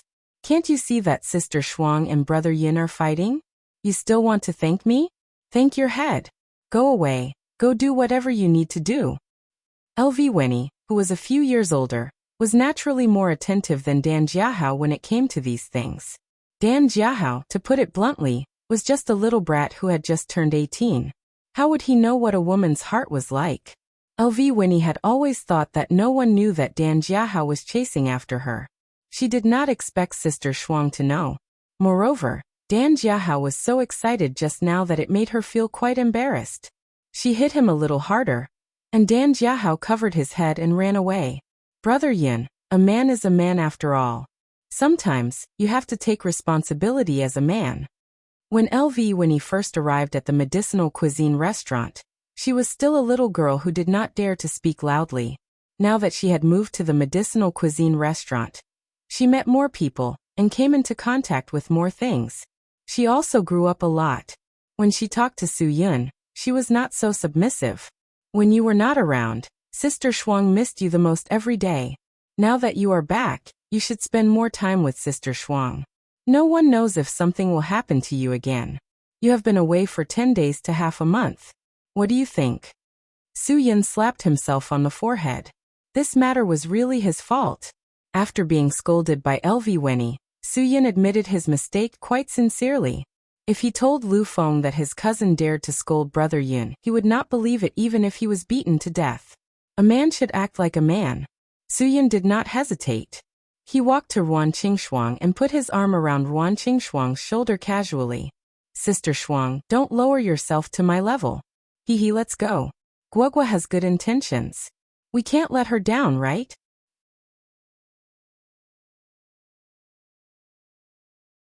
Chapter 328.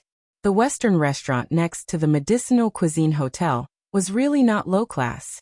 Suyin thought Guogua, that stingy little girl, was willing to spend so much money. She must have made a big decision, right? After all, it was no secret that Guogua loved money. Good evening, both of you. Do you have a reservation?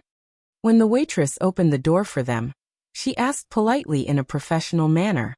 Suyin nodded and gestured at the height of his waist. Yes, a little girl about this height reserved it for us. I'm from the Medicinal Cuisine Hotel next door. Oh. The waitress said oh 3 times in a row and said with a surprised expression. It's Mr. Su and Ms. Ruan, right? Aya, I didn't expect both of you to be so young. Hee, your daughter is really cute. She is also very sensible. I heard that today is your wedding anniversary, so your daughter came to book the 2nd floor for you and reserved a candlelight dinner. Hee, Ms. Ruan, you are really happy. You have such a good husband and daughter. Ruan Qingshuang now had a big headache. How did the two of them get married on their anniversary? How did Su Yin become her husband? Just thinking about it, her face felt a little hot. What was Guogua doing? She and Su Yin had known each other for more than 3 months. Yes, 3 months and a few days. After careful calculation, Ruan Qingshuang suddenly realized. From the day Su Yin saved her until today, it was a full 100 days. This was the 100-day anniversary of their acquaintance. The two adults were not as careful as a little girl. Just as Ruan Qingshuang figured out today's date, Su Yin seemed to understand too. What a good Feng Guogua.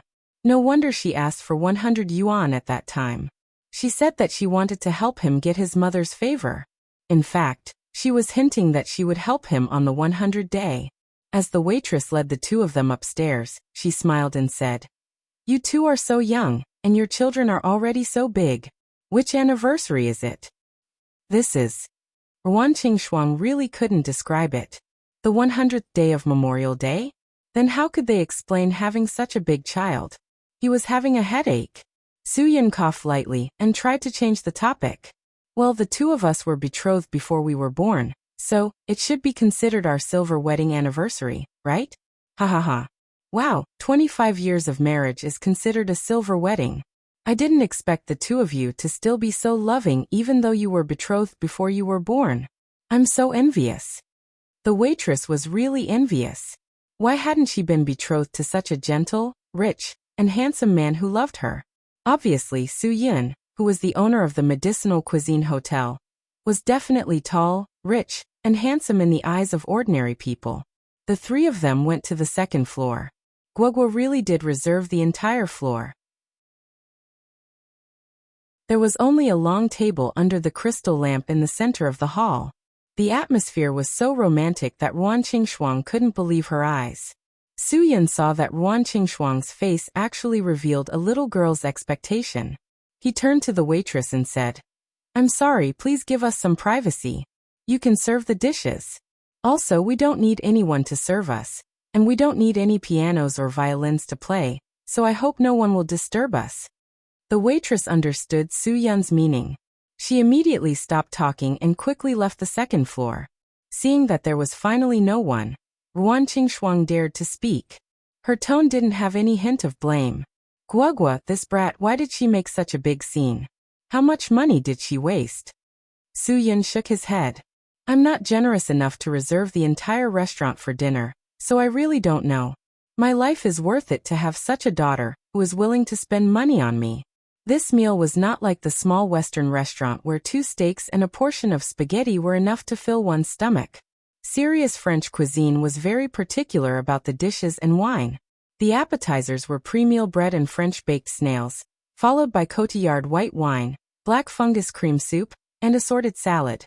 Then there was 1982 Lafite red wine. The hot appetizer was French red wine fried foie gras, followed by the main dish of fruitwood steak, accompanied by the top German Pinot Noir red wine. Finally, there was Burgundy Gaudengole white wine and chocolate mousse. Ruan Qingshuang stared at each other during the meal. Wasn't this too complicated? I'm not afraid of you laughing at me, but this is my first time eating French food. Ruan Qingshuang thought she was dreaming until the candlelight dinner was about to end. To be honest, I really don't want to eat French food anymore. I always feel that there are so many rules when eating. It's quite awkward. Suyun nodded and agreed. I still like to eat our restaurant's medicinal hot pot. That fat beef and lamb is always delicious when you put it in the pot. Wan Qingshuang pursed her lips and smiled. We can't say that to Guagua. She's such a careful child. We can't say such things to spoil her mood. Don't worry. She'll be in high spirits tonight. The person who can spoil Guagua's mood hasn't been born yet. Suyun shrugged and smiled bitterly. I think she'll pester me when we get back. Just thinking about it gives me a headache. Wan Qingshuang didn't need to think to know why Suyun was worried. After all, his daughter was a little demon. Suyun drank the dry white wine in his glass and said lightly, I didn't expect time to pass so quickly. We've known each other for 100 days. If Guagua hadn't thought about it, we would have both forgotten about it. I can't believe that a 6 or 7-year-old Guagua could be so careful. Wan Qingshuang sighed. 100 days. Ah. Suyun, I don't even dare to think about it now. If Guagua and I hadn't met you that day, I'm afraid I would have been forced out of Hudong City by LV Bao. To be honest, I really had the urge to leave Hudong City that day. At that time, I really had no other choice. It's all in the past. Don't think too much about it. Suyun smiled. He knew that Wan Qingshuang couldn't hold her liquor. Although they drank wine for dinner, it still had a certain degree of alcohol. Maybe it was because the alcohol affected Wan Qingshuang that she felt so much. Wan Qingshuang nodded. Yes, it's all in the past. I'm very, very grateful to God for allowing you to appear in my life. I'm very, very grateful to God. Suyun, you've changed everything for me. I really don't know how to thank you. Suyun touched his chin and thought for a while. He replied, You've already thanked me. You brought Guagua home when she was at her loneliest and most helpless. You treated her like your own daughter. That's why I have a goddaughter who changed my life so much. I should be the one thanking you. I should be thanking you for allowing me to meet you. If I hadn't met you, I'm afraid I would still be in the... Forget it. Let's not talk about it. It's all in the past. Suyun, the more you talk about it, the more I feel like I owe you. Wan Qingshuang's eyes seemed to be burning with tears. You know, after I ran away from home, I've always wanted to change my life with my own ability. I wanted my medicinal cuisine to succeed, but I couldn't do it alone. There are so many difficulties in reality. Everything changed after you appeared. I should be thanking you. Then let's thank each other. Ah. Suyun couldn't help but laugh. He really didn't understand. The two people who came to have a candlelight dinner were actually thanking each other after dinner. It was really funny. Wan Qingshuang lowered her head in embarrassment. She seemed to have realized that she had lost her composure, but she couldn't control herself now. She just wanted to say what was in her heart. Suyun, you know, because I have nothing to repay you with, I really thought that I might as well just give myself to you. Although I'm a woman who ran away from my marriage, I didn't let any man touch my body. Maybe the only thing I can repay you with is... So I can't think of a better way to repay you. Suyun was stunned. He really didn't know how to respond to this. What did she mean? Debt of gratitude? Repay with flesh. It wasn't that this topic wasn't suitable for children. It wasn't that he hadn't seen it before, but he really didn't expect that with Wan Qingshuang's personality, she would be so straightforward. Suyun, you're really different from other men. Wan Qingshuang was indeed so straightforward because of the alcohol. When you said that you wanted to come to the restaurant to be a chef, I wondered if you were like other men and wanted my body. At that time, I really thought so, but I still agreed to let you work in the restaurant because I was prepared that day. Even if you wanted to do anything to me that day, I wouldn't resist. Because not only did you give me a chance to persevere, you also gave Guagua a chance. It doesn't matter how I endure it, but I can't bear to let a child suffer with me. Suyun was really quite guilty.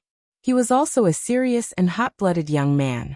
If he said that he wasn't moved by Wan Qingshuang's beauty at that time, that would be a lie. Otherwise, he wouldn't have helped her to the end so straightforwardly. But you never did anything inappropriate to me. Because of me, you offended so many people. Wan Qingshuang became more and more moved as she spoke. But you never had the intention to give up on us. At that time, I was afraid that one day I would wake up and find that you weren't there. After you moved in with me, I really felt very safe. At that time, I felt towards you. Forget it, I don't even know what I'm saying, phew. Ruan Qingshuang wanted to say that she was moved by him at that time, but she eventually swallowed the words moved into her stomach. There were some words that she didn't know how to say, because she was too kind. At this time, she actually thought of her sisters.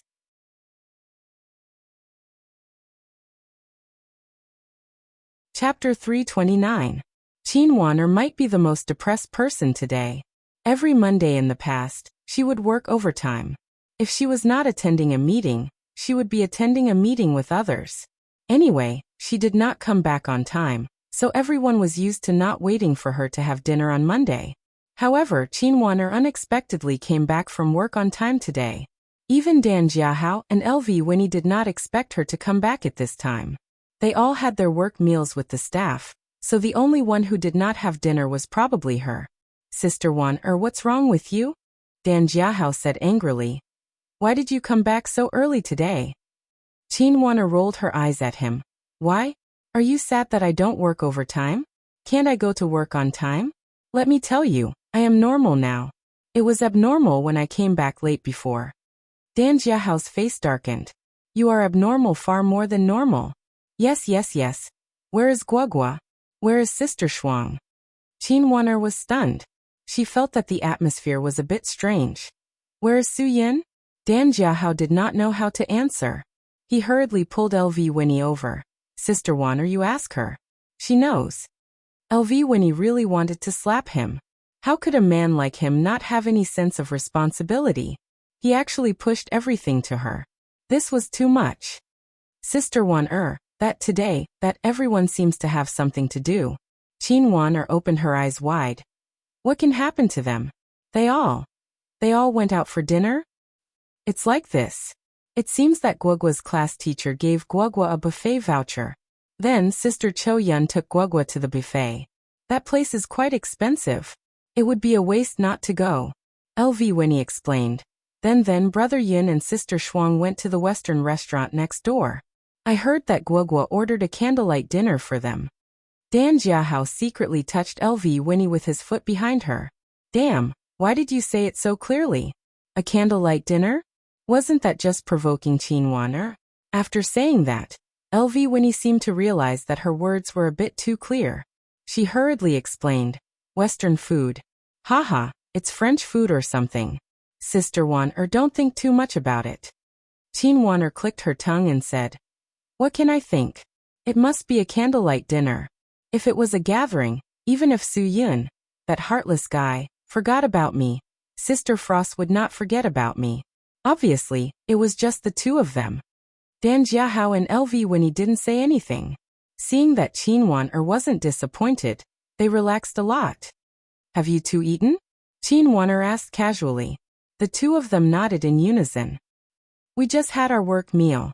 Then LV Winnie said, Sister Waner, what do you want to eat? I'll tell Brother Shanzi and ask him to make it for you. No need, I'll just eat whatever I want. You guys go about your business, don't worry about me. Qin Waner thought for a while and said, It's getting colder and colder now. Is there no place to eat barbecue? Are they still doing it? Qin Waner didn't care about what to eat. She wanted to know if there was still a barbecue business. Of course. Dan Jiahao nodded. There are a lot of people renting houses there, and a lot of people eating barbecue skewers. They almost have to work until the new year before going into hibernation. Who would say no to money? Qin Waner nodded thoughtfully. It sounded good. Then she would go there and eat. Okay, you go do your work. I'll go and try it before they go into hibernation. Dan Jiahao was a little greedy after hearing that. If it were in the past, he would probably have called a few buddies to have a big meal at this time. However, Dan Jiahao and a few of his best buddies were already under the command of this hotel. Let alone drinking beer and eating barbecued meat. They would eat whatever was served at work every day. No one said a word of no. They were all as obedient as little kittens. No one saw anyone clamoring to eat at the street stalls. Qin Waner hadn't felt like this for a long time. She took a taxi to the barbecue stall at the night market alone. After ordering some barbecue lamb and barbecue fish, Chin Won-er couldn't help but look at the stack of beer boxes next to the stall owner. "Boss, give me 2 bottles of beer." Chin Won-er really hadn't drunk by herself before. When she opened her mouth, she was shocked by herself. The stall owner grinned and directly carried a box of beer over. That was what all the stall owners did. "First, I'll give you a box. You can drink as much as you want. I'm afraid that I won't be able to take care of you when I'm busy later.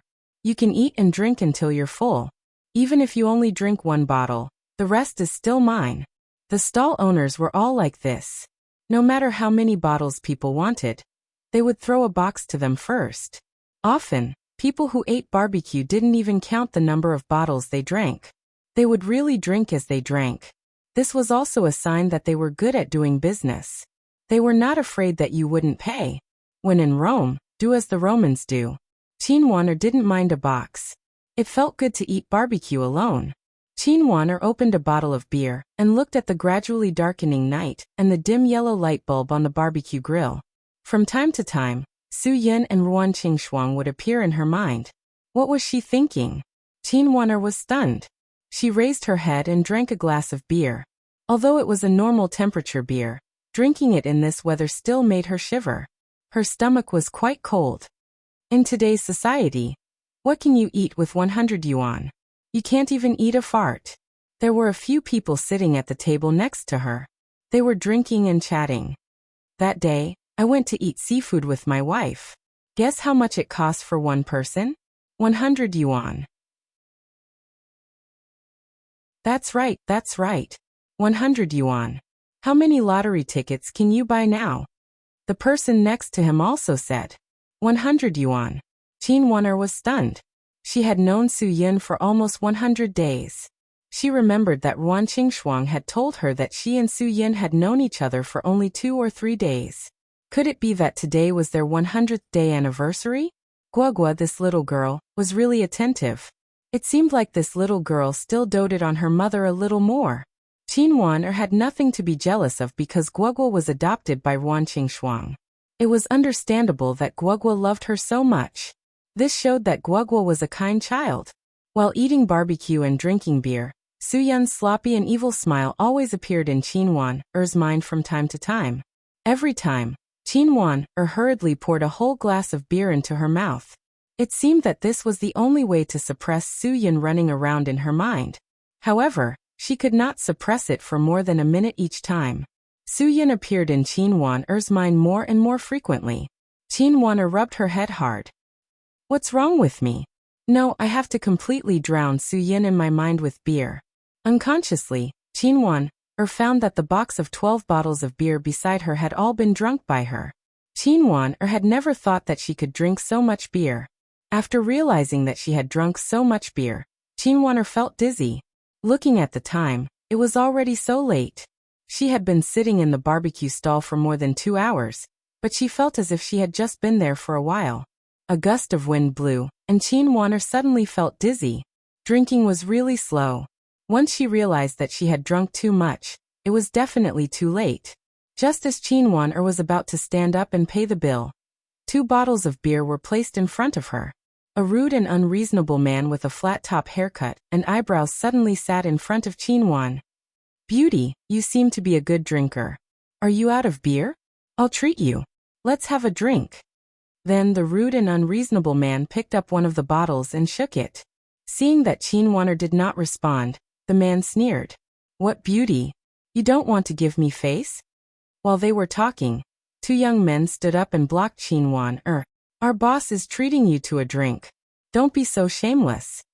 As Dan Jiahao said, there were not many old residents in this tube-shaped apartment. Most of the apartments were rented by outsiders. These 3 people's accents were obviously not from Hudong, and they lived here. If they were local gangsters, how could they not know Chin Won-er police officer Chin? How could it be that the evil forces like the Fourth Wolf Gang and the Knife and Axe Gang were all brought down by Chin Won-er?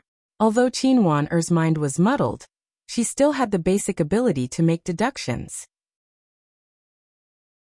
Since these 2 people were not local gangsters, with her keen sense as a police officer, She could basically judge that these three people must have committed a crime in their own place and ran out to hide in Hudong City.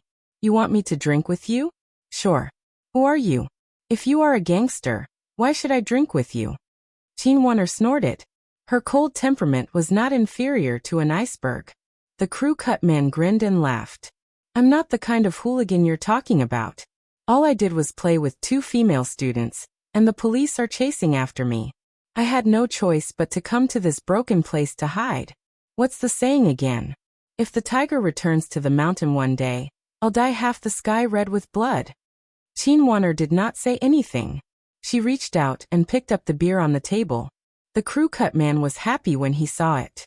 He directly drank the beer in his hand until it was empty. However, no one expected that after the crew cut man drank all the beer, Qin Wan'er would take the beer in her hand and smash it on his head. At the same time she shouted, I am a police officer. However, the brute with a flat-top haircut reacted quickly.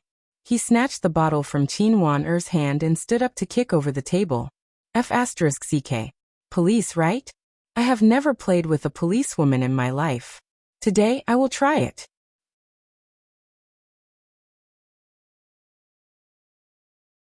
Chapter 330. After enjoying the candlelight dinner, Su Yun and Wan Qingshuang took a leisurely walk back. Just as they reached the entrance of the hotel, Su Yun received a call from Cho Yun, saying that Guogua ate too much and was full. She had to move around outside for a while before going back. Su Yun knew very well that Guogua wanted to give him and Wan Qingshuang more private space. She was smart. The two of them had just returned to the hotel when Dan Jiahao ran over. Brother Yun, Sister Shuang, how was the candlelight dinner? I won't hide it from you. I really like Wenny. I was wondering if Sister Shuang could arrange for us to rest on the same day next week. I'll take her to Hehe. Let's try it. Wan Qingshuang shook her head. It's troublesome and awkward to eat. There are so many things to pay attention to. It's also ridiculously expensive. I suggest you go somewhere else. Why?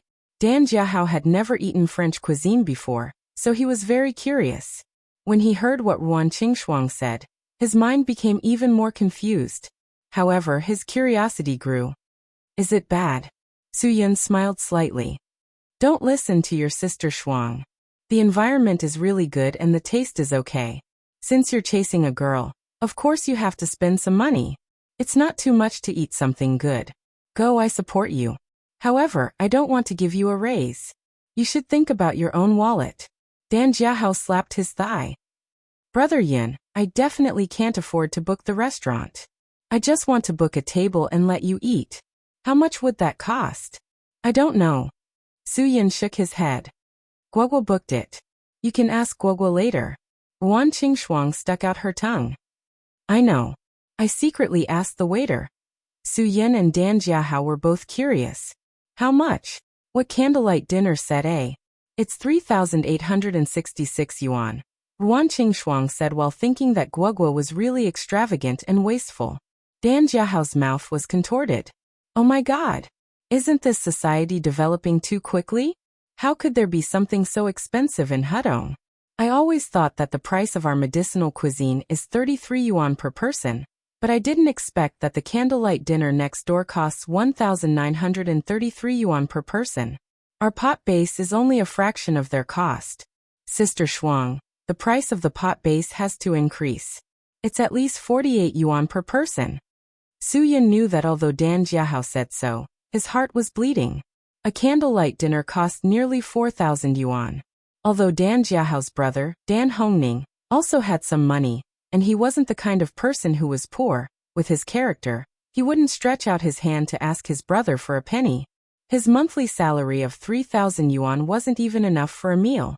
Jiahao, if you don't have enough money, Sister Shuang can lend it to you.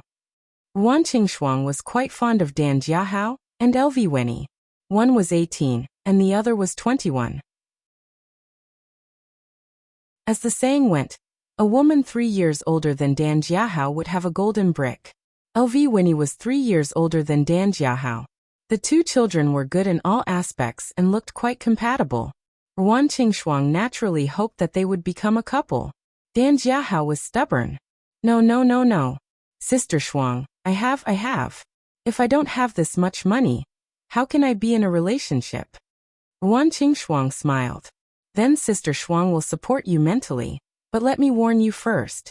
If you don't date with marriage as your goal, you are acting like a hooligan. You have to think carefully. Otherwise, everyone is watching. If you really break Winnie's heart, don't blame me for being rude. I promise I will get married once I'm of age. I will be good to Winnie for the rest of my life. Dan Jiahao had a glib tongue. Anyway, LV Winnie said that she had something to do at home and went home early. He wasn't afraid of being hit on the head. Oh, by the way, did Wanner come back? Wan Shuang asked casually. This question really stumped Dan Jiahao. He finally understood why LV Winnie went home early today.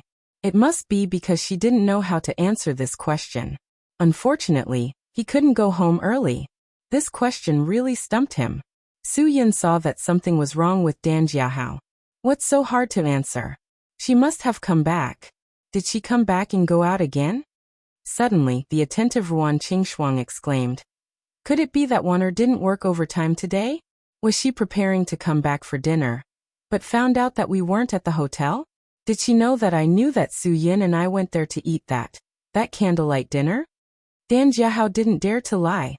He pursed his lips and nodded. When he told Sister Wanner, you're a man.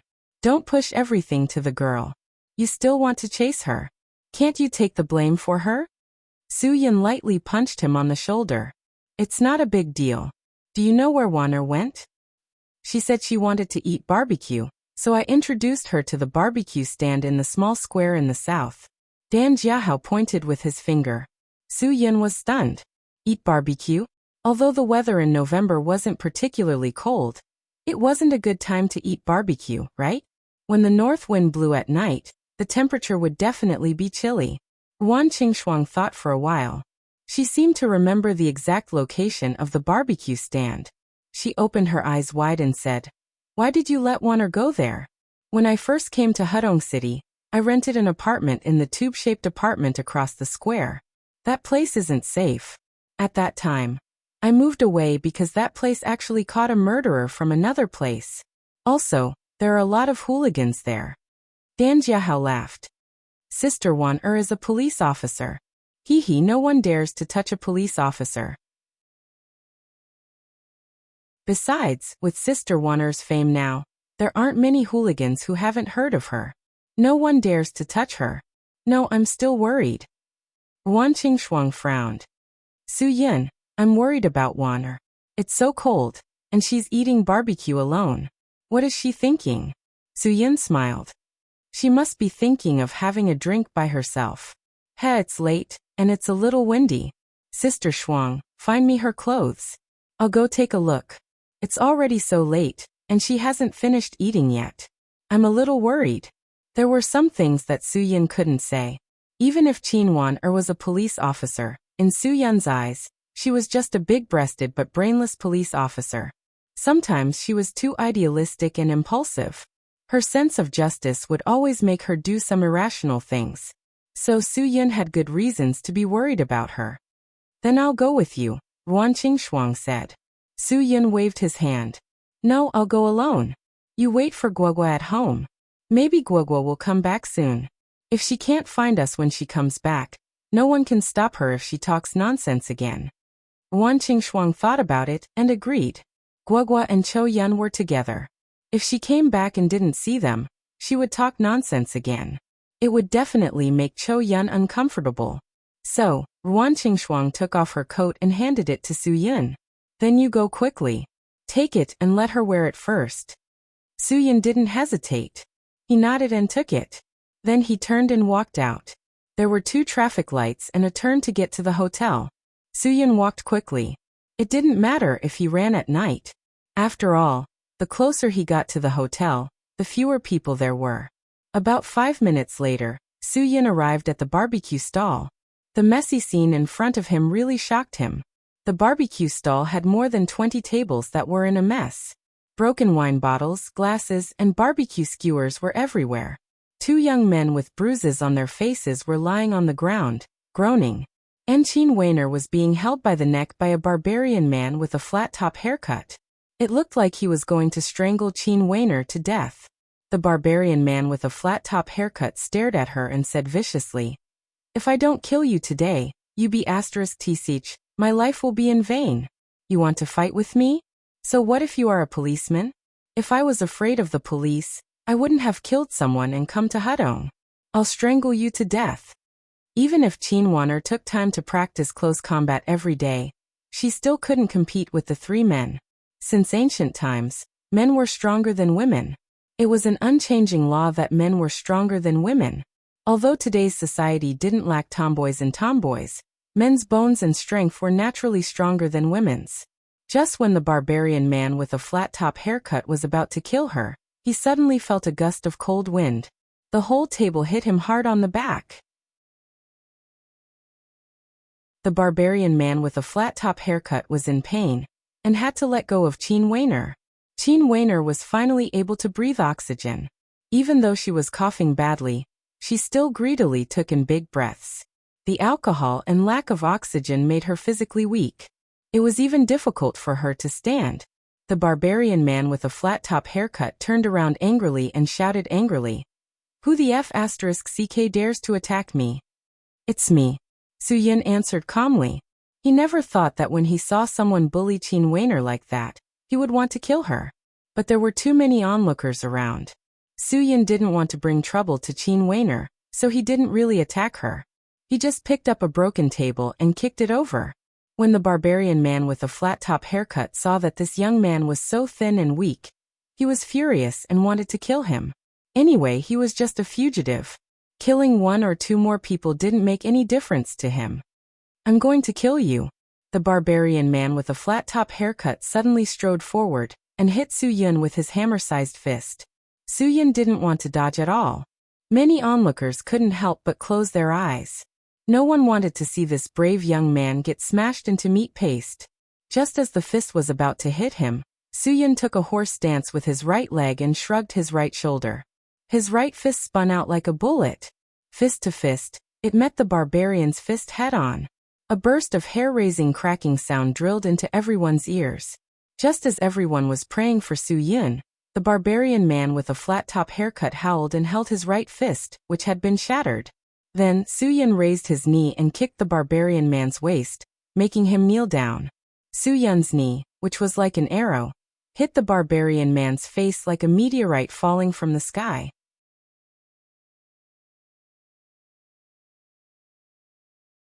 Chapter 331. Have you seen enough? Get out of here. Following Su Yun's shout, the crowd dispersed. Just now, everyone had seen the fierceness of the crew-cut brute, so they naturally felt a chill in their hearts towards Su Yun, who could kill him in an instant. No one dared to offend this person who was comparable to a butcher when it came to fighting. Su Yun was not a hot-tempered person, but when Chin Weiner was besieged by three people, no one dared to help her. Therefore, Su Yun was very angry with these onlookers. It was impossible to say that they didn't have the guts. Real cowards wouldn't even dare to watch such a show. However, anyone who dared to watch the show wasn't born with the guts of a mouse. The only reason they didn't help was because they didn't want to get burned. In the Huaxia society, this kind of atmosphere was indeed quite a failure. However, from ancient times to the present, this kind of atmosphere had been continued for thousands of years. Moreover, in any place, in any situation, there were far more people who watched the scene than those who dared to stand up for the injustice. In the cool night wind, Chin Weiner was obviously like a parasol leaf, about to fall. Under the influence of alcohol, she did not seem to know what had just happened. She was directly wrapped in clothes by Su Yun, and carried on his back without saying anything. The barbecue stall owner stared at Su Yun with his eyes wide open, and his hands were trembling. When Su Yun's sharp eyes swept over, the barbecue stall owner nervously said, I called the police, but the police did not come. I also wanted to help, but I was really... The police did not come? Su Yun did not mean to blame the barbecue stall owner. He was disgusted by the efficiency of the police. You can't blame the police, comrade, because there are often people who drink too much and make trouble here. Many times the police came and the troublemakers ran away. We are afraid of offending people like that, so we dare not speak carelessly. Therefore, the police came in vain. An old lady who was squatting in front of a meat pot was responsible for skewering the meat. She sighed and said, "We are unlucky to encounter this kind of thing. Young man, I know this girl is your friend. You can't blame us for this. This girl drank too much alone." The barbecue stall owner frowned and said impatiently, "Mom, what are you talking about? Why do you have so much to say?" He was afraid that his mother's words would offend someone. Soo-Yun looked at the old man's weathered hands. It was already so bad, but he still wanted to barbecue meat with his son outside. It seemed that it was not easy. As long as they could really make some money, who would do an open-air street stall business in this northwest wind? Soo-Yun turned back to look at the mess. She was afraid that many people who came to eat skewers today had run away without paying, right? How much is her meal? Soo-Yun said as he took out his wallet with one hand. No more. The barbecue stall owner was clearly a little afraid of Soo-Yun because Soo-Yun's attack just now was too fierce. The old man didn't stand on ceremony. "I'll round it off and round it to 100 yuan. A case of beer is 60 renminbi, and the kebabs are 45 renminbi. It's all written on the list." The barbecue stall owner was obviously convinced by his mother's fearless spirit. Soo-Yun took out more than 2,000 yuan from his wallet and stuffed it directly into the barbecue stall owner's hands. The barbecue stall owner was so shocked that he didn't come to his senses for a long time. When he came to his senses, he found that there were more than 2,000 yuan in his hand. His jaw dropped. "I know that the rest may not be enough to compensate for your loss, but I only brought this much. If it's not enough, I'll send more tomorrow." Soo-Yun pointed to the north. "That medicinal cuisine hotel is mine. You can go there and get it from me." The barbecue stall owner was so shocked that he almost squatted on the ground. Who didn't know that the medicinal cuisine hotel was the hotel of the #1 person in Hudong Road? Was this extraordinary young man in front of him the legendary Soo-Yun? There were all kinds of people eating barbecue at his stall. So the barbecue stall owner heard all kinds of news every day. That was why he knew about Soo-Yun and the medicinal cuisine hotel. He didn't expect to see Soo-Yun, who was the most talked about hoodlums in Hudong Road these days, in real life today. No, I can't take this money." The barbecue stall owner hurriedly pushed the money back after thinking it through. Of course, Soo-Yun wouldn't take it back. He said indifferently, "It's not easy for old people. It's getting cold. Buy more clothes for old people." The barbecue stall owner looked up at Soo-Yun. She didn't expect this young man to be so concerned about people at the bottom of society when she was so cold to him. Many people said that barbecue made money, but it was them who made money. Their family didn't make much money. Every year, after deducting the losses caused by accidents and the protection fees from the hoodlums, they barely had enough to eat and wear. If they could save some money for the new year, they would have stopped long ago. There weren't many people who still came out to eat barbecue in this month. They opened their stall to make some money for the new year. The barbecue stall owner was touched by Soo-Yun. "Call the police later. Tell them that the troublemaker was subdued by Officer Chin from the Criminal Investigation Department of the Municipal Bureau. Ask them to take him away," Soo-Yun said indifferently. At that moment, the two young men who had been knocked down by Chin Wanner struggled to stand up. One of them grabbed a bunch of meat skewers, shouted, and rushed over to Soo-Yun. Soo-Yun turned around and grabbed the young man's wrist. The young man grabbed a bunch of meat skewers and stabbed him in the face. Some of the meat skewers even penetrated his face. Soo-Yun didn't have any reaction to this bloody scene. He went after the young man and kicked him to the ground. The other young man saw this and wanted to escape. Soo-Yun didn't say anything and kicked the iron barbecue stove away. The hot barbecue stove hit the head of the young man who wanted to escape. The young man fell to the ground and fainted. The barbecue stall owner was stunned for a long time and asked weakly, "Officer Chin is?" Soo-Yun put Chin Wanner on his back and pointed at her. "That's her." Oh. The barbecue stall owner held the 2,000 yuan in his hand. His face was full of surprise as he watched the two people leave. The barbecue stall owner coughed slightly. "Call the police. You took so much money from them. They asked you to do such a small thing. You can't do it, right? Alas, there aren't many young people like them nowadays. Learn from them. When Su Yin carried the drunk Qin Waner back and walked to the entrance of the hotel, Guogua was also tired. She asked Cho Yun to carry her back. Oh my God. Dad, didn't you accompany Mom to have a candlelight dinner? Guogua stared at Qin Waner, who was on Su Yun's back. What's wrong with Sister Waner? She reeks of alcohol. Did she drink too much with the leader? Cho Yun was also confused. Half an hour ago, Guogua called Su Yun. Su Yun said that he had just come back with Ruan Qingshuang. Now he was with Qin Waner. Could it be that something happened to the 100th day anniversary that Guogua had carefully arranged? Ruan Qingshuang, who had been anxiously waiting in the lobby on the first floor, saw them come back. She could not wait to run over. Seeing Qin Waner drunk, her face was full of disbelief. Guogua's intelligence lay in her ability to react. She exclaimed, "Didn't Sister Waner work overtime today? Did she know that you went to have a candlelight dinner, so she went to the bar alone to get drunk? You watch too many soap operas." Su Yin was speechless. He handed Qin Waner to Ruan Qingshuang and Cho Yun. "Take her upstairs to change her clothes and clean her up. When I arrived, she was fighting with some hooligans." Ruan Qingshuang's jaw almost dropped. Qin Waner was so drunk now. How could she fight with others? Was she kidding? Cho Yun frowned. She felt that she understood Qin Waner quite well. Although they had some prejudices when they first met, as time passed and they understood each other, these prejudices didn't mean much to them. Once Cho Yun thought about how she felt tonight, it was not difficult to understand how Qin Waner felt when she knew that Ruan Qingshuang and Su Yin had gone to have a candlelight dinner. Sometimes, women were actually quite sensitive. No matter if they were tough women or strong women, in short, women were women. "Brother Yin, how much did Sister Waner drink?" Dan Jiahao asked weakly. How could she be so drunk?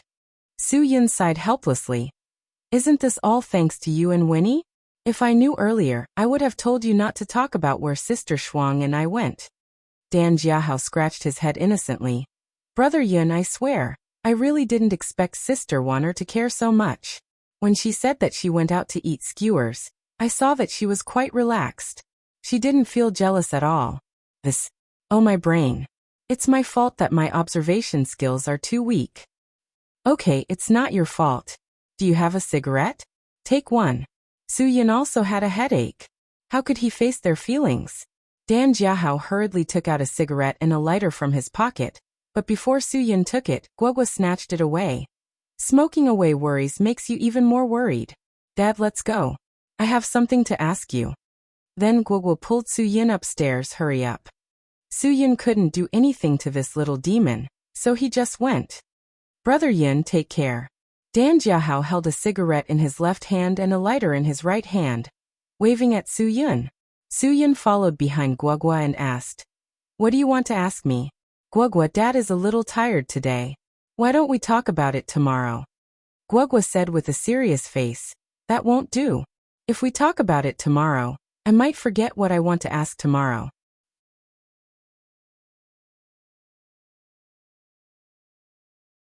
Chapter 332. What about a candlelight dinner? Guogua raised her pink face, her eyes filled with anticipation. "Isn't it great? It's very romantic, right? This is a trick that I gave you with my many years of experience in soap operas." Su Yin heaved a sigh of relief. "It's quite romantic, but Guogua, you have to know that Mom is a thrifty person. You spent 4,000 yuan on dinner. Mom will feel bad."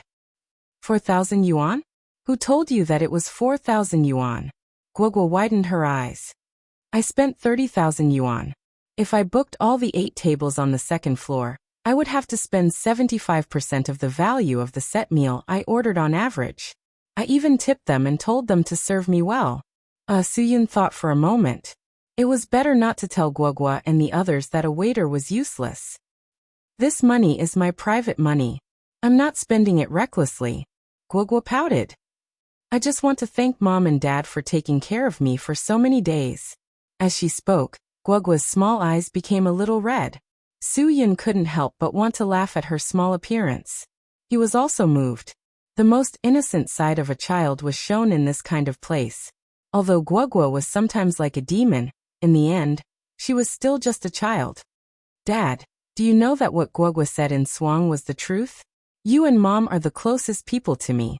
Guagua raised her big watery eyes and said, when I could remember, I only had Grandpa and Sister Cho Yun.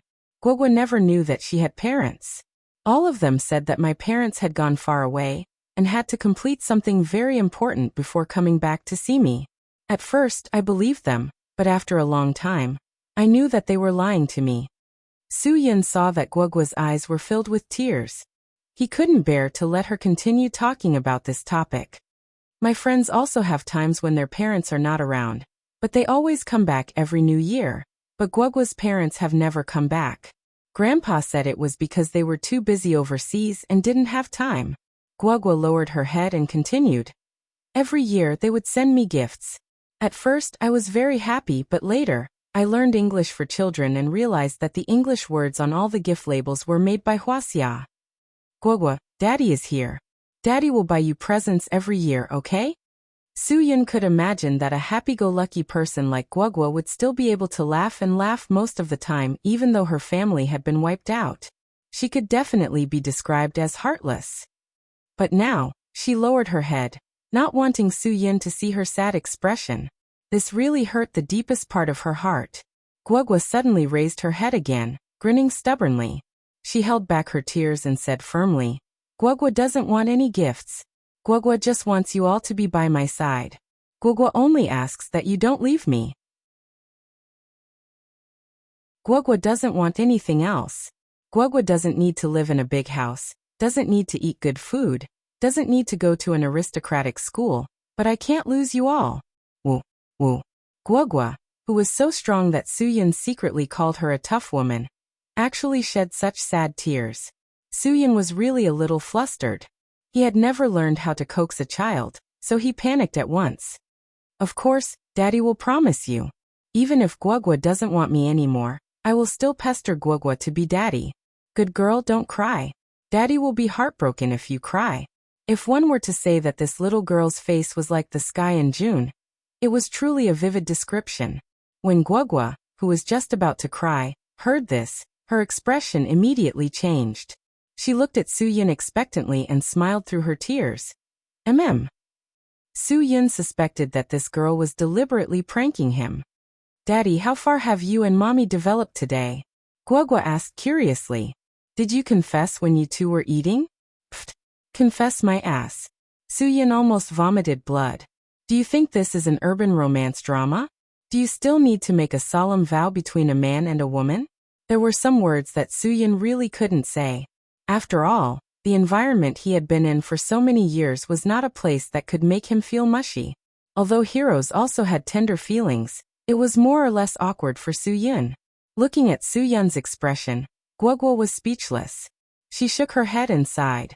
She continued to ask, Did you two kiss? The environment on the second floor of the Western restaurant was so warm. The piano was elegant, and the atmosphere was romantic. Wow. If there was a boy who was so romantic to me, then I definitely couldn't control my heart. Su-Yin still shook his head. Kiss my ass. In the four corners of the second floor, there was a 360-degree camera in each corner. Su-Yin didn't want to see his own scandal in the newspaper one day. It can't be right. Dad, you are too much of a failure, right? The more Guagua thought about it, the more she felt that the 30,000 yuan was not worth it. In such a romantic environment, Su-Yin didn't even complete such a simple task as a kiss. Are you my biological father or not? If it was me, I would have already done that. Looking at Guagua's quite experienced appearance, if she wasn't only 6 or 7 years old, Su-Yin would definitely believe that she was a love expert who had been in love 17 or 18 times. Su-Yin was completely defeated by this girl.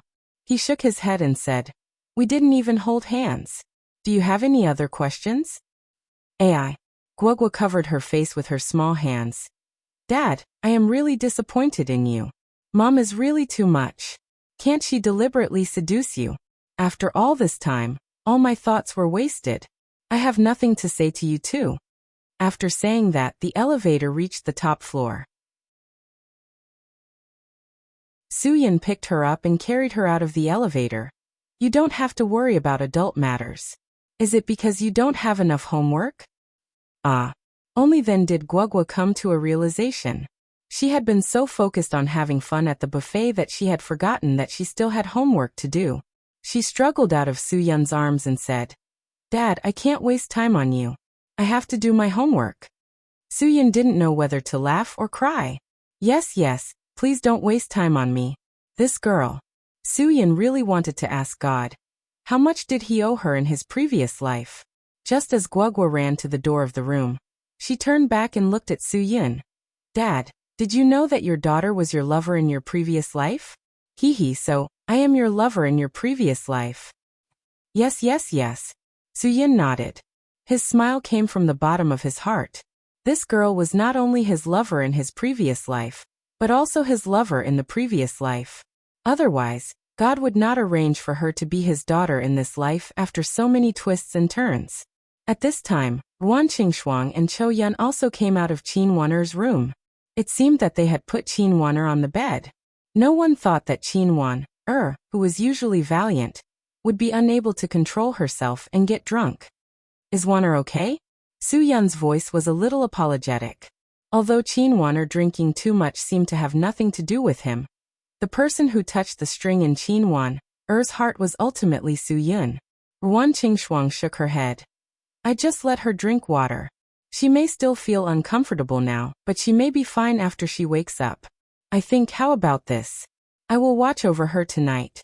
You all go and rest." "Forget it. Let me do it. Anyway, I have nothing to do tomorrow." "Suyun, Guagua hasn't done her homework yet.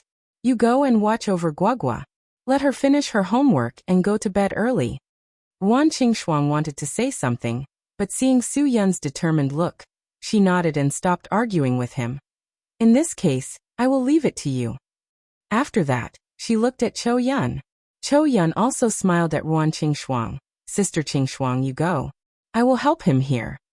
Okay. Ruan Qingshuang didn't know how to deal with this situation. Fortunately, they were here. She didn't have to be so embarrassed. She didn't know what Chou Yun was thinking when she saw Chou Yun drunk.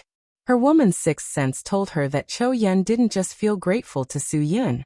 Guagua saw Ruan Qingshuang come back and hurried forward. "Mom, did Sister Wan'er drink too much because you went on a date with Dad?" No. Ruan Qingshuang didn't know how to answer Guagua's sudden question. "Well, Guagua, go and do your homework. It's already so late. After you finish your homework, take the time to wash up and go to bed." "Then you have to answer my question first." Guagua looked at Ruan Qingshuang seriously. "Okay?" Ruan Qingshuang was stunned for a moment and nodded. "Okay, ask." "Mom, do you really like Suyun's dad? Do you really want Guagua to have a dad?" Guagua said methodically. Ruan Qingshuang gasped. This was definitely the youngest matchmaker she had ever seen in her life. This girl really made her speechless. "Guagua, I think you should stop doing your homework. You don't have the mood to do it now. Go to bed early." Guagua stuck out her tongue. "Mom, you have to be brave to face your own feelings. Sometimes you have to be straightforward. Otherwise, you will become a woman who hates marriage and TV dramas. And Guagua really wants to have a legitimate dad." Ruan Qingshuang directly pulled Guagua to the bathroom to wash up. "Is Suyun not legitimate enough now? Do you have to make him leave in anger before you are happy?" "This is not to make him angry." Guagua had a lot of ideas. "Why don't you understand Guagua's thoughts? Mom, think about it. Dad can even attract a big star like Sister Jiling. His charm value is too high. I want you to get a marriage certificate with him as soon as possible and tie him down. What if one day a scheming woman snatches him away? Where will Mom and Guagua go to cry?"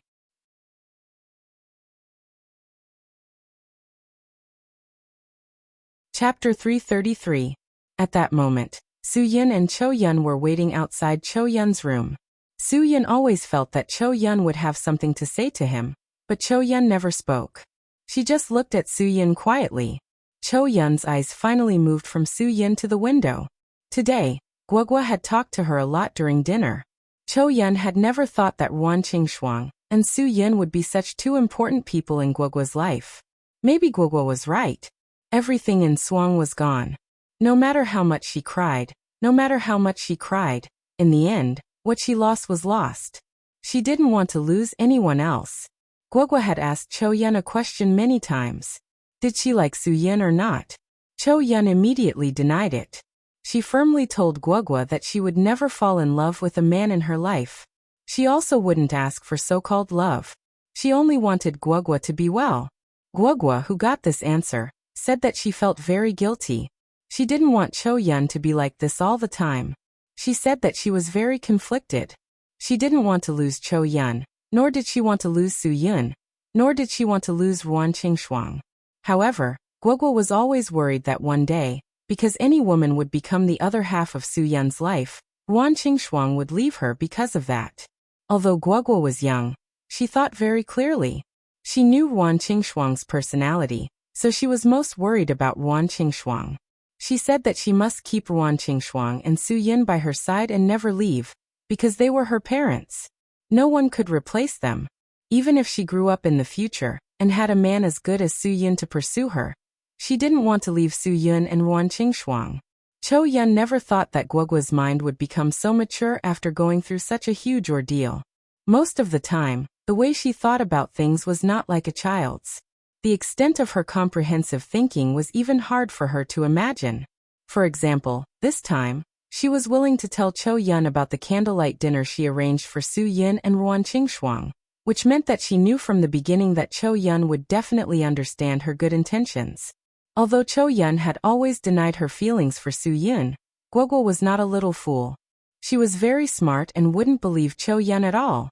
However, she still did it because she knew that Cho Yun wouldn't leave her just because Su Yin and Ruan Qingshuang were getting closer. Although there are some things that you didn't want to do, after all, you are responsible. Cho Yun looked out of the window and thought about a lot of things. She suddenly felt that she had lived for so many years, but in some things, she was not as good as Guogua. So tonight, I'll leave Qinwan to you. Su Yin smiled bitterly. You should go and rest early. You still have to worry about Guogua during the day. You are tired. Just leave it to me. Anyway, she drank too much. At most she will vomit. I'll take care of it myself. Cho Yun turned and left. Su Yin began to feel a problem. When Cho Yun was in front of him, the layer of ice around her was falling off little by little. Only when other people were present could he feel the cold iceberg that he saw at the beginning. Now, when they were alone, Cho Yun was more like a thorny rose that was about to bloom. Qinwan was lying on the bed. She only felt that the whole space was spinning. She really didn't know that she could drink so much beer. And she really didn't know that drinking too much would make her so dizzy. However, she didn't completely lose consciousness. She vaguely remembered the three people who wanted to make trouble for her. And also remembered the sudden arrival of Su Yin. She couldn't remember the rest of the things clearly. She didn't know that she was back until Ruan Qingshuang helped her wipe her face with a cold towel. The phone in her pocket made Qinwan have a splitting headache, but she really didn't have the strength to reach out and answer the phone. At this time, a hand reached into Qinwan's trouser pocket and directly took out the phone. Su Yin directly picked up the phone after taking it out of Qinwan's pocket. Hello, who is this? Hello? You. Oh, I'm sorry, I may have called the wrong number. The person on the other side of the phone heard the voice of a man answering the phone. He was embarrassed and was about to hang up the phone. If you are looking for Qinwan, then you are right. Su Yin continued. What's the matter? The person on the other side of the phone was stunned for a moment. He knew that he didn't call the wrong number, so he asked in a somewhat impolite tone. Then who are you? Where is Section Chief Qin? Why are you holding her phone? Can't I be her boyfriend? Su Yin was annoyed by the other side's tone of a leader. You are calling my girlfriend in the middle of the night. Should I ask who you are? Oh no, I'm sorry. Section Chief Qin didn't say that she had a boyfriend. The man laughed and said, Then it's a misunderstanding. I'm sorry, brother. I thought it was a thief who stole her phone. Well, in this case, please help me pass on the message. I am the director of the Central City Police Station.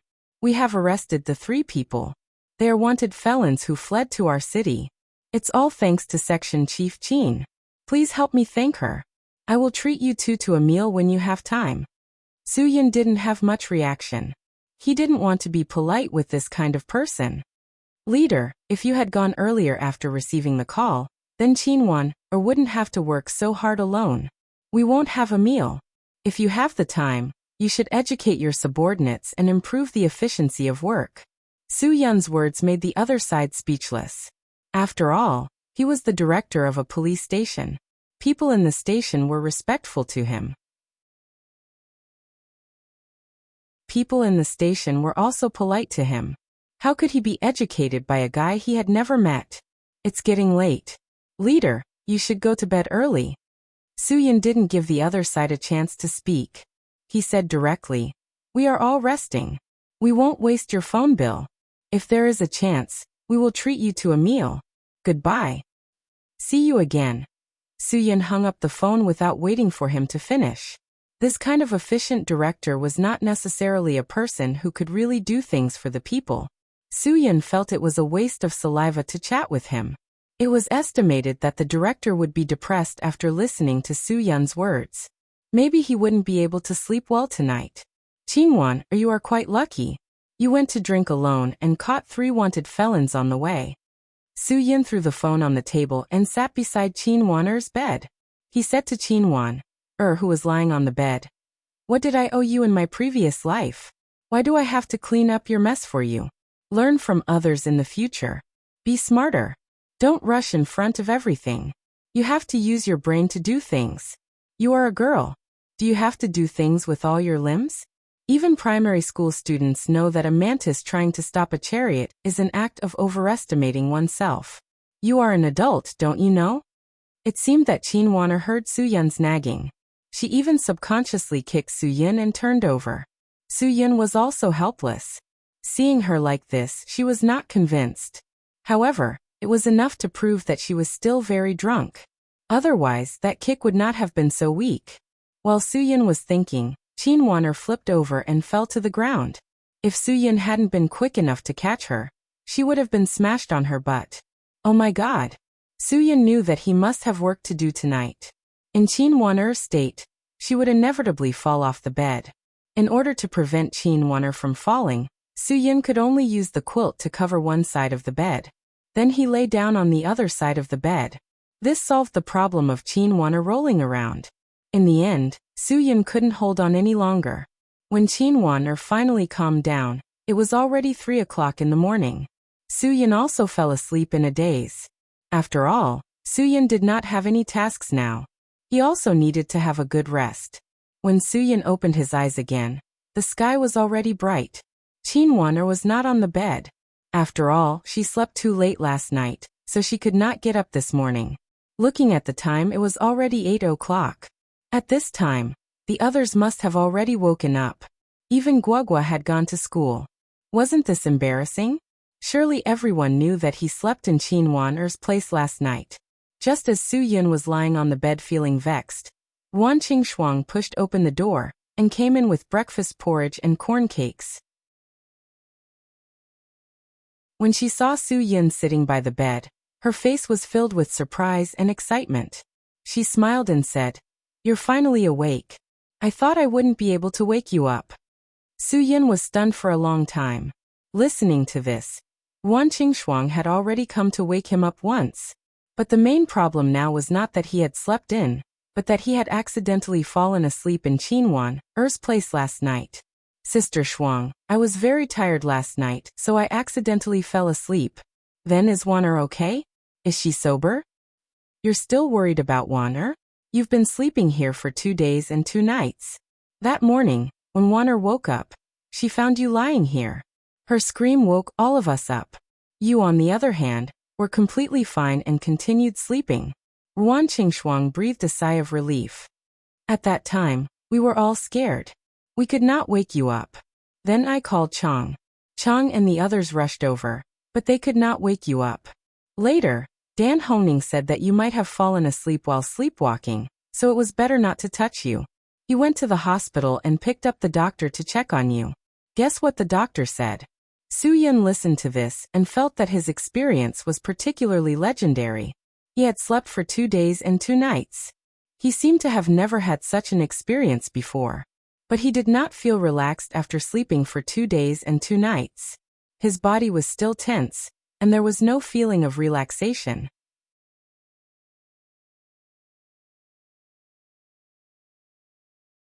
Chapter 334. Ruan Qingshuang put down the breakfast she had brought over. The doctor said that you were seriously exhausted. In other words, even though your body isn't tired, your mind is. That's why this happened. You didn't wake up all this time because your brain automatically protected your mind. How could there be such a thing? Was this what the experts said? That had to be it. Su Yin really didn't believe it because he was a member of the Dragon Fury team. What kind of devilish training was that?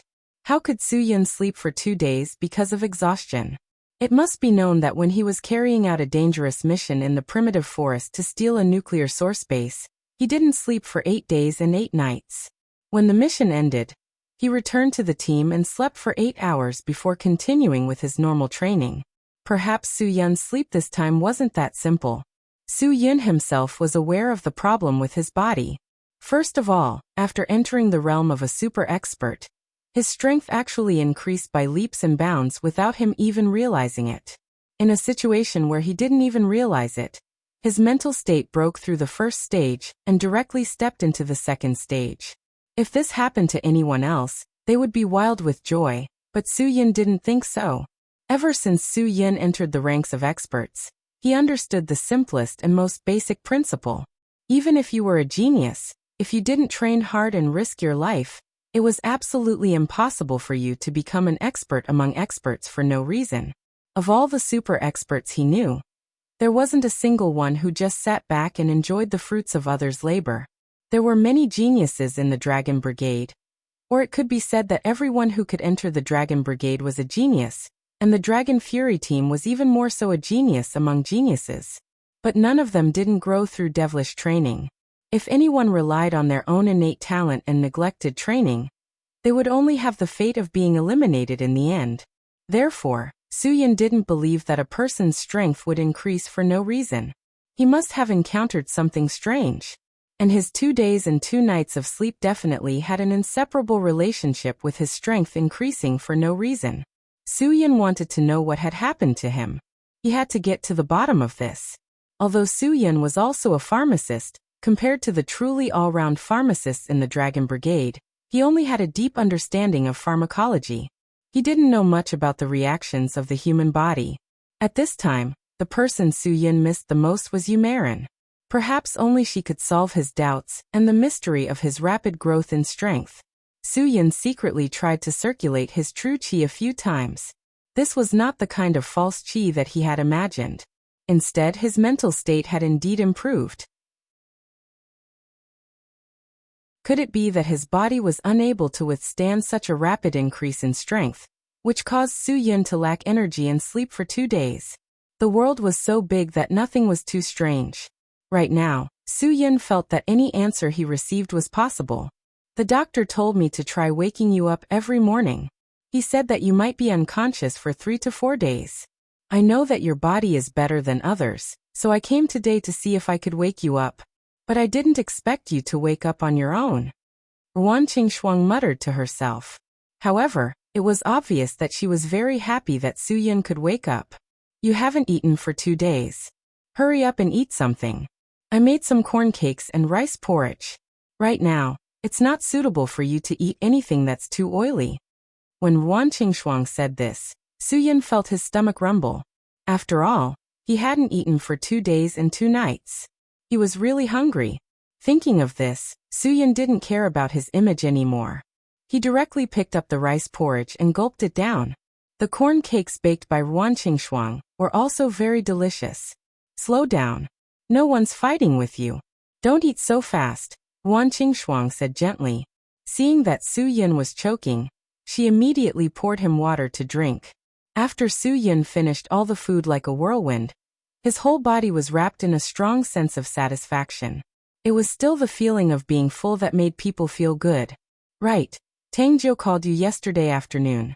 After I told her about your situation, she seemed to be very anxious. Ruan Qingshuang told Su Yin some things that happened in the past 2 days.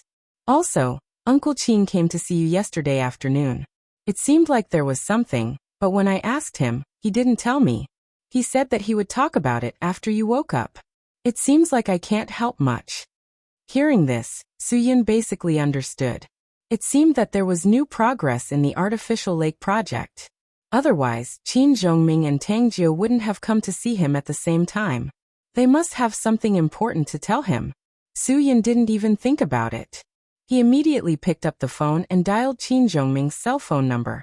After 3 rings, Qin Zhongming picked up Soo-Yun's phone call. Soo-Yun, you're awake? Uncle Qin, sorry for worrying you. I slept very well. I woke up. Soo-Yun smiled. Is there something wrong? Your body is now.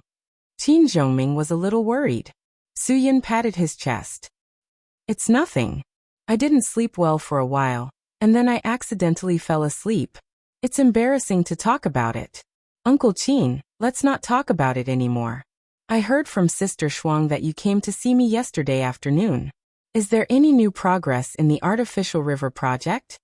Qin Zhongming's voice soon became serious. Yes, there is indeed progress in the artificial river project, and it's not slow at all. Due to Feng Guoqing's pressure, the artificial river project will be officially held at the city's exhibition center at 10 o'clock this morning. This was a last-minute decision the day before yesterday. It was notified yesterday. Everyone who is interested in bidding has been notified. If they don't show up at 10 o'clock this morning, it's equivalent to giving up. What the F***ck, are you serious?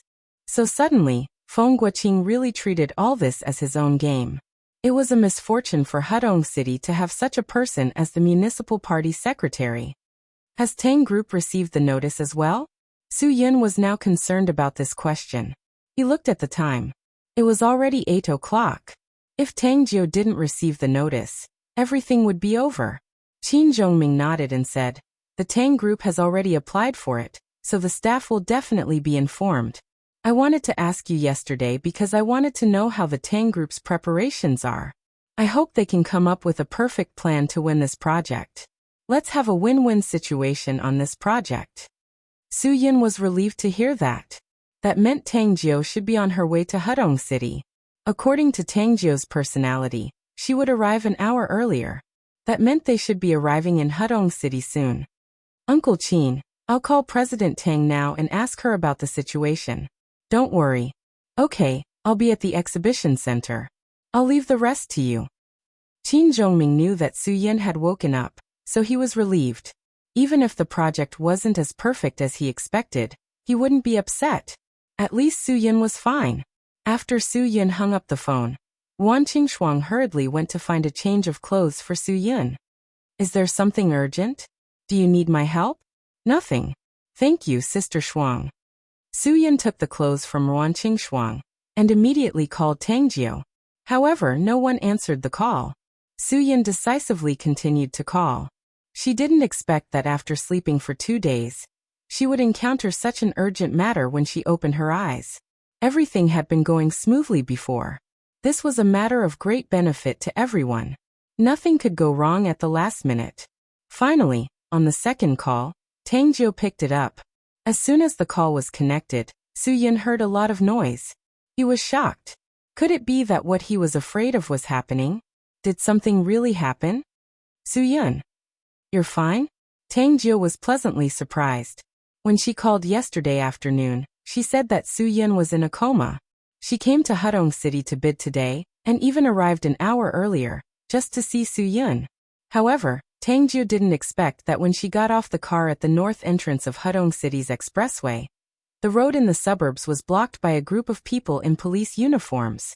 After asking how to get into the city, the person pointed her to a small road that led to a village. At that time, Tang Jiu didn't think much of it. She was just in a hurry, so she ordered the driver to follow the direction. This time, Tang Jiu took this matter seriously. 4 cars of people came. In the front was a Volkswagen multipurpose business car. Including the driver, there were 7 bodyguards. After all, Tang Jiu was coming personally. Safety was very important to Tang Jiu. Behind the Volkswagen multipurpose was Tang Xiaofeng's Porsche Cayenne. He and Tang Yifei were the representatives of the younger generation of the Tang family. It was understandable that they followed Tang Jiu. Obviously, it was Tang Junfeng and Tang Songgua's idea to let them participate in the most important project of Tang Holdings.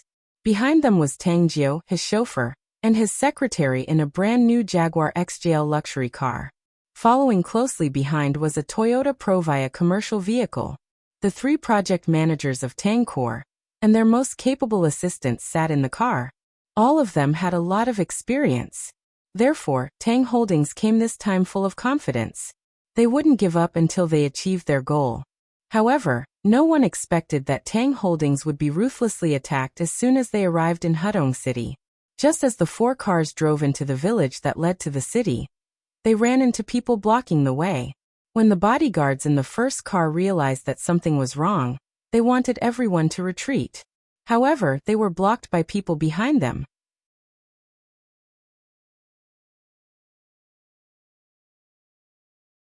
Chapter 335.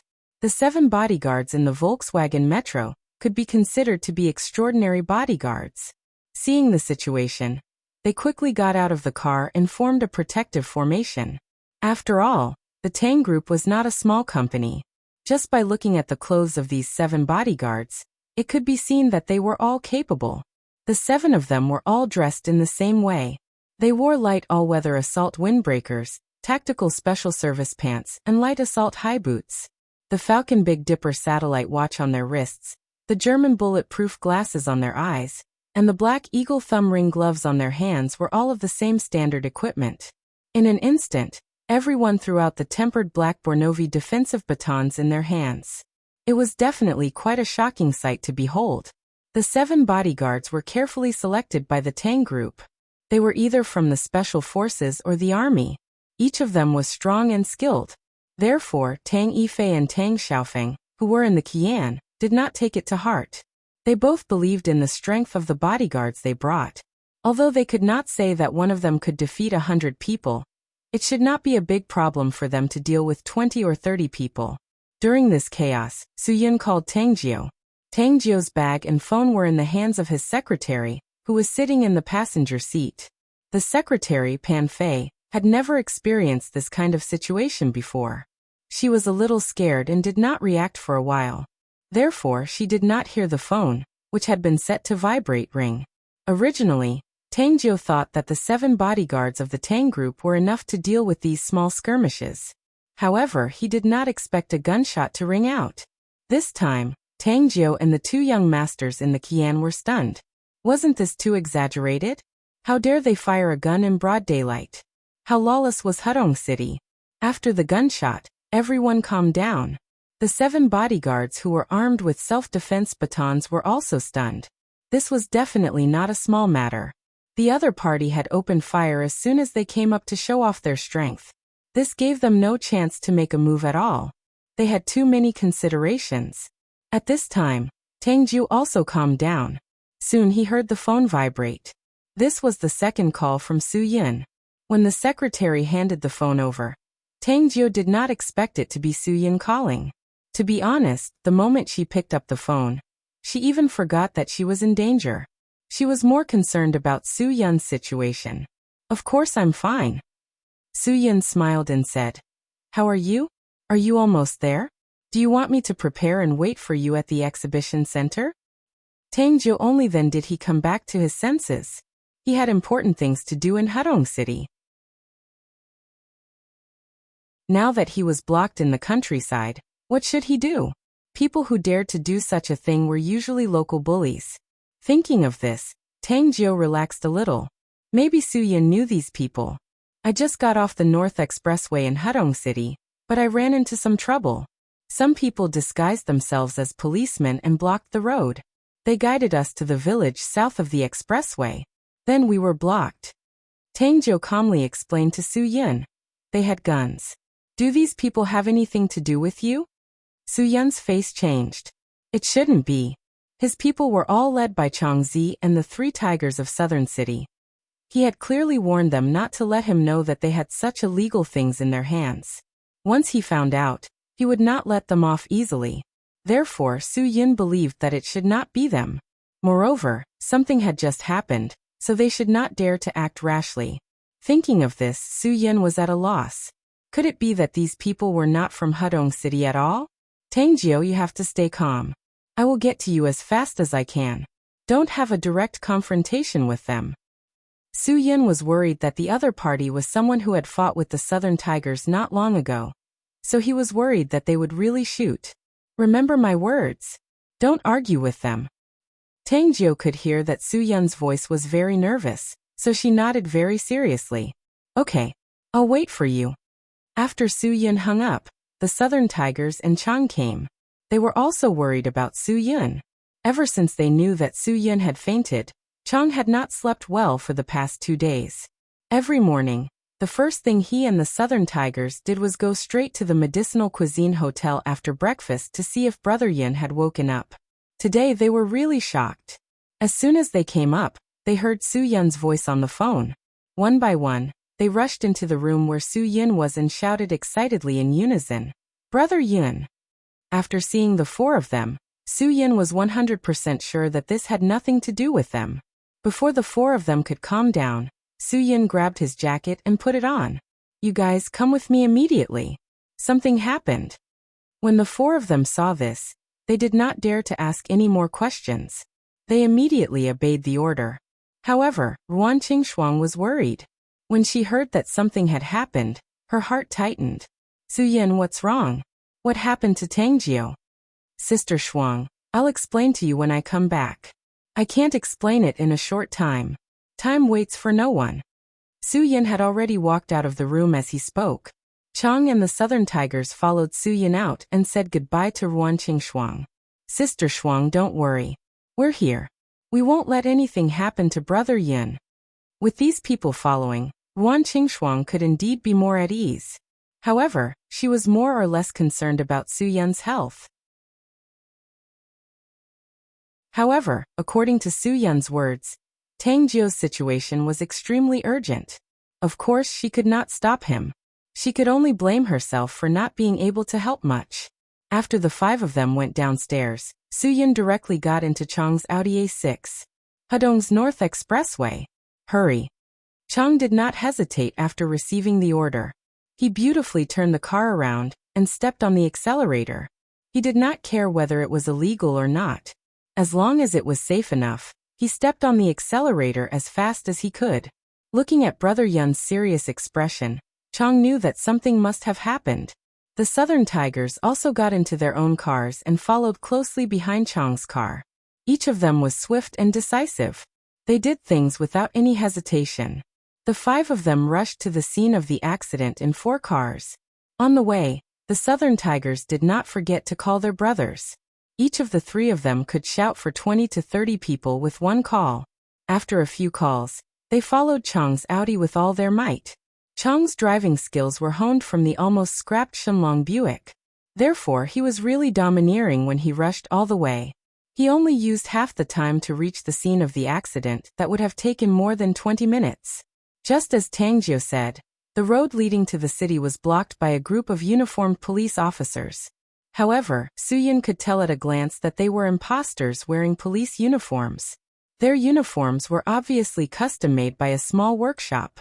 The so-called police officers were all ruffians. They didn't feel like public servants at all. They were just hooligans trying to take over the road. Chang did a beautiful U-turn and parked the car in front of the group of imposters. Su Yin got out of the car without saying anything.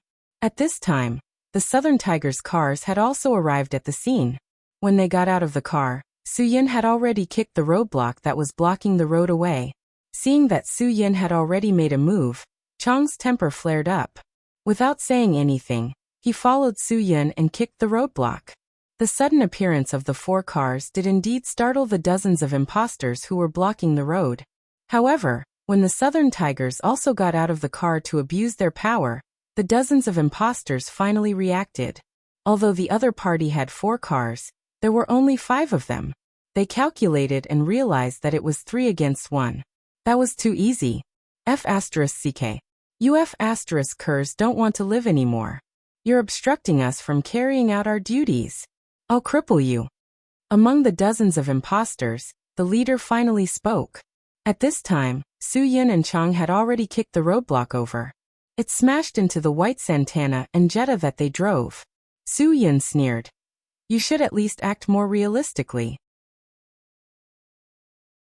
Do you think you're the police just because you got a few white cars? At least put on some blue, right? Little bastards, whose territory do you think this is? Where are you from? Chang shouted angrily. He had the demeanor of a big brother. After all, he was one of Su Yun's men. Therefore, Chang was quite famous in Hudong City. He could be considered a big shot. The three tigers of Southern City also rubbed their fists and palms and surrounded them. Their faces looked like they were going to have a big fight. Even if I'm not from Hudong City, I'll still trample all of you. You want to stir up trouble in front of me with just the 5 of you? The imposter leader snorted and pointed at the dozen or so brothers beside him. You want to fight? Why don't you take a look at your own strength? Lu Feng clenched his fists so tightly that his knuckles cracked. All of them had fought their way up to where they were now, and they had seen their fair share of battles. Therefore, they weren't afraid. Furthermore, they were well aware that the dozen or so people on the other side wouldn't even be able to touch Big Brother Yun's finger. You want to bully us with numbers? Kong Zhong laughed coldly. The other side thought that they were afraid, and their morale rose. Yes, we want to bully you with numbers. What can you do? Dan Hongning looked at the dozen or so people with a funny expression on his face. You want to bully me with your numbers? I'm afraid you won't even be able to find your mother later. As soon as he finished speaking, 20 to 30 cars drove over in a row. The sound of the engines shocked the dozens of fake police officers. By the time they figured it out, more than 100 people had gotten out of the cars. They all respectfully shouted in unison. Hello, Brother Yin. Su Yin smiled helplessly. He did not even need to think to know that this was a feast for the Southern Tigers. Brothers, thank you for today's matter. Come to the hotel tonight. I'll be the host. Okay. The deafening roar almost scared the imposters out of their wits. Just a moment ago, the leader of the fake police officers was still full of fighting spirit, but in an instant, he became a coward. His expression changed a few times before he finally stuttered. Big brother, is there some misunderstanding between us? Misunderstanding your sister. Lu Feng scolded angrily and shouted at the top of his voice. Brothers, go. This was Hudong's territory, and these bastards dared to strut around in their territory. They were courting death, and had to be beaten up. Beat them hard. Beat them to death. In an instant, more than a dozen fake policemen were completely drowned in the sea of people by the 3 tigers of South City, who were whistling for their brothers. Su Yin made a prompt decision and said to Chang and the Southern Tigers, leave this to them. You guys come with me.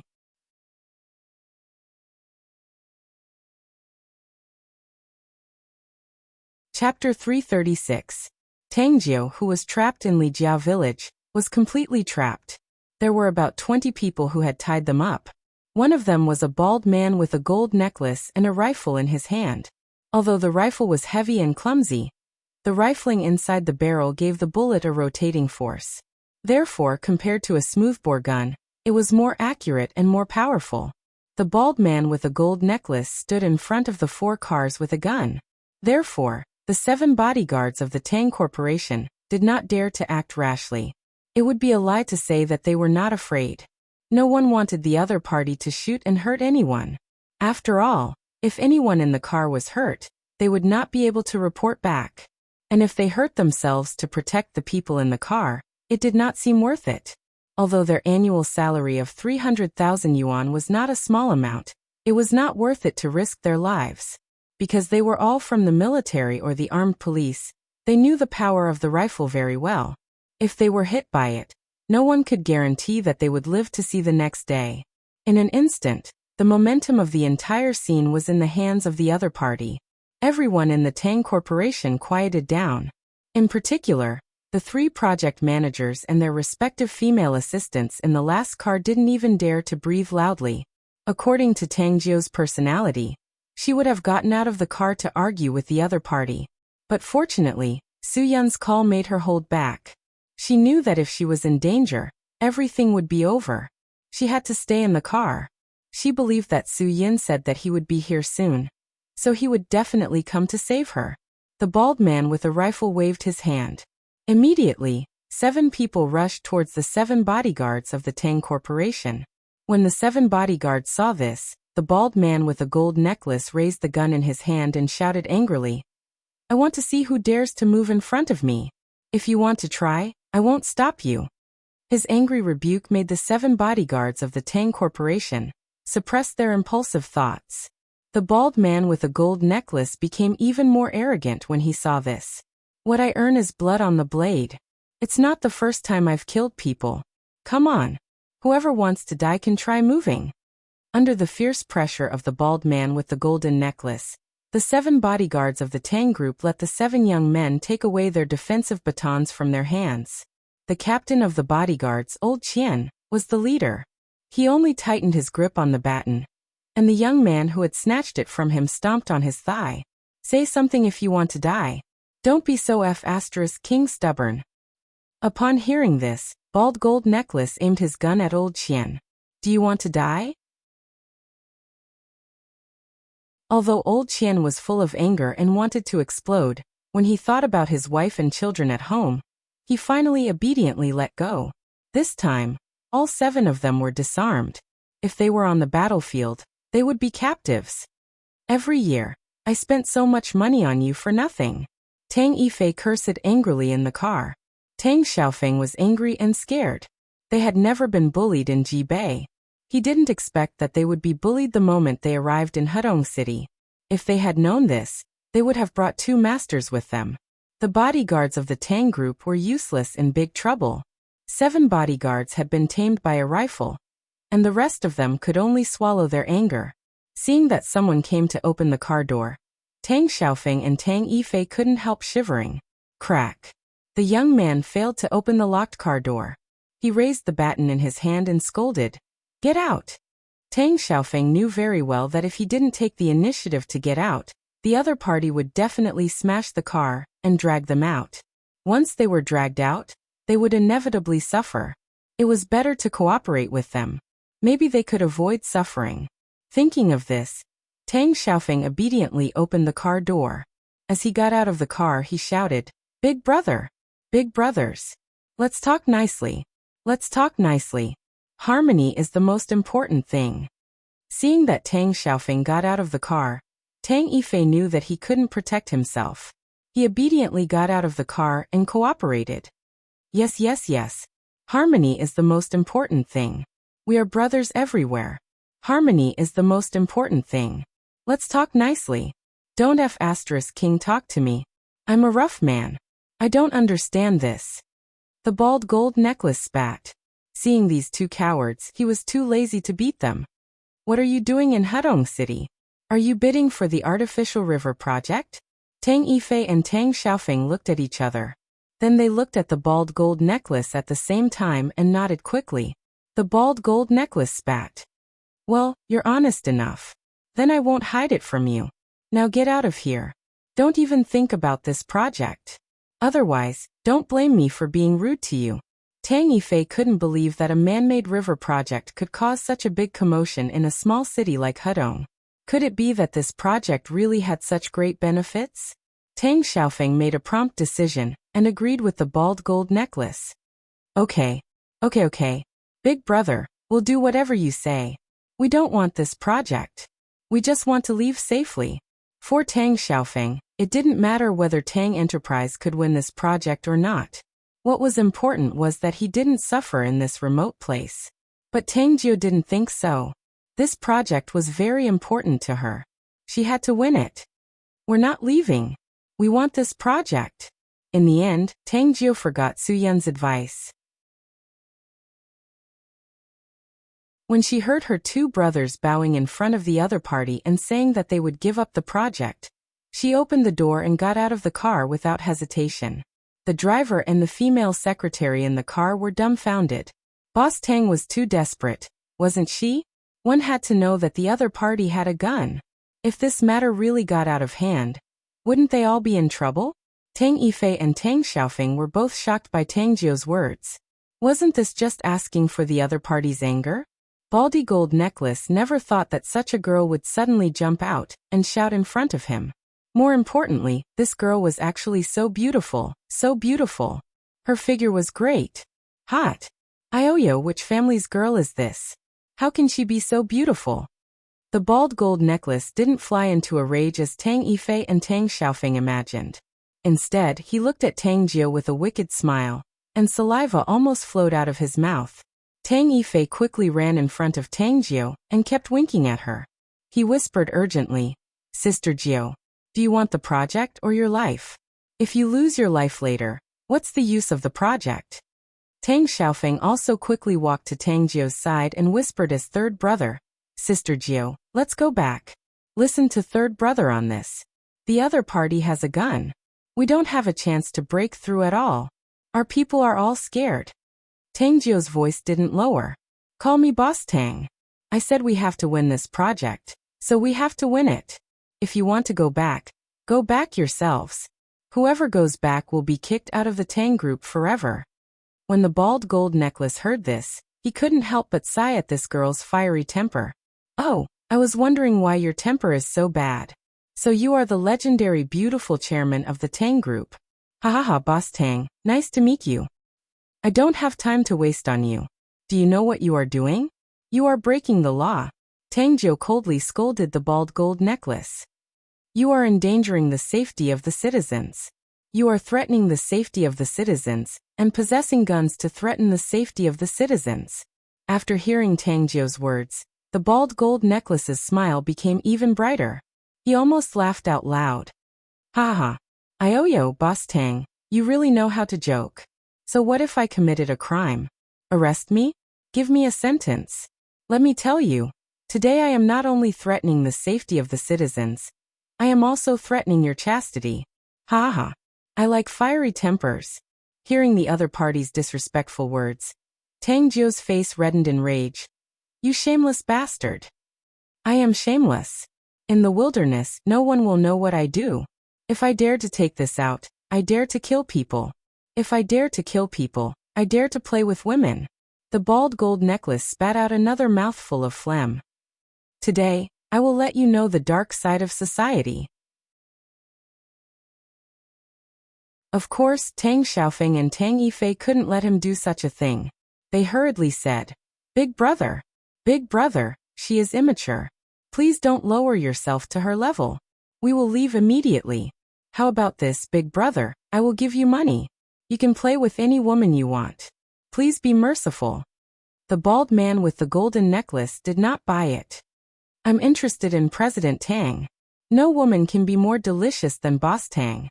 Today, I will play with Boss Tang in this place. If anyone dares to say no, I will shoot him." The bald gold necklace's ruthlessness really stunned Tang Yifei and Tang Xiaofeng. The two of them were speechless. Looking at the muzzle pointed at them, they could only try their best to move their bodies to avoid the straight line. In this situation, they could only watch Tang Jiu fend for herself. She asked for it. Who asked her not to stay in the car obediently? At most, everyone would go back with their faces covered in dirt. Things wouldn't have escalated to this point. Tang Jiu seemed to feel the danger. She was already vaguely regretting that she didn't control her personality, and didn't obediently follow Su Yun's instructions to not argue with the other party. But what had happened had happened. Tang Jiu also understood that there was nothing she could do to fix it. But at the crucial moment, Tang Yifei and Tang Xiaofeng, as her second and third brother, actually shrank their heads into their necks. It really made her heart turn cold. You're tuning into the Earbook Haven YouTube channel. Don't forget to subscribe and join us on this journey to catch the most captivating stories.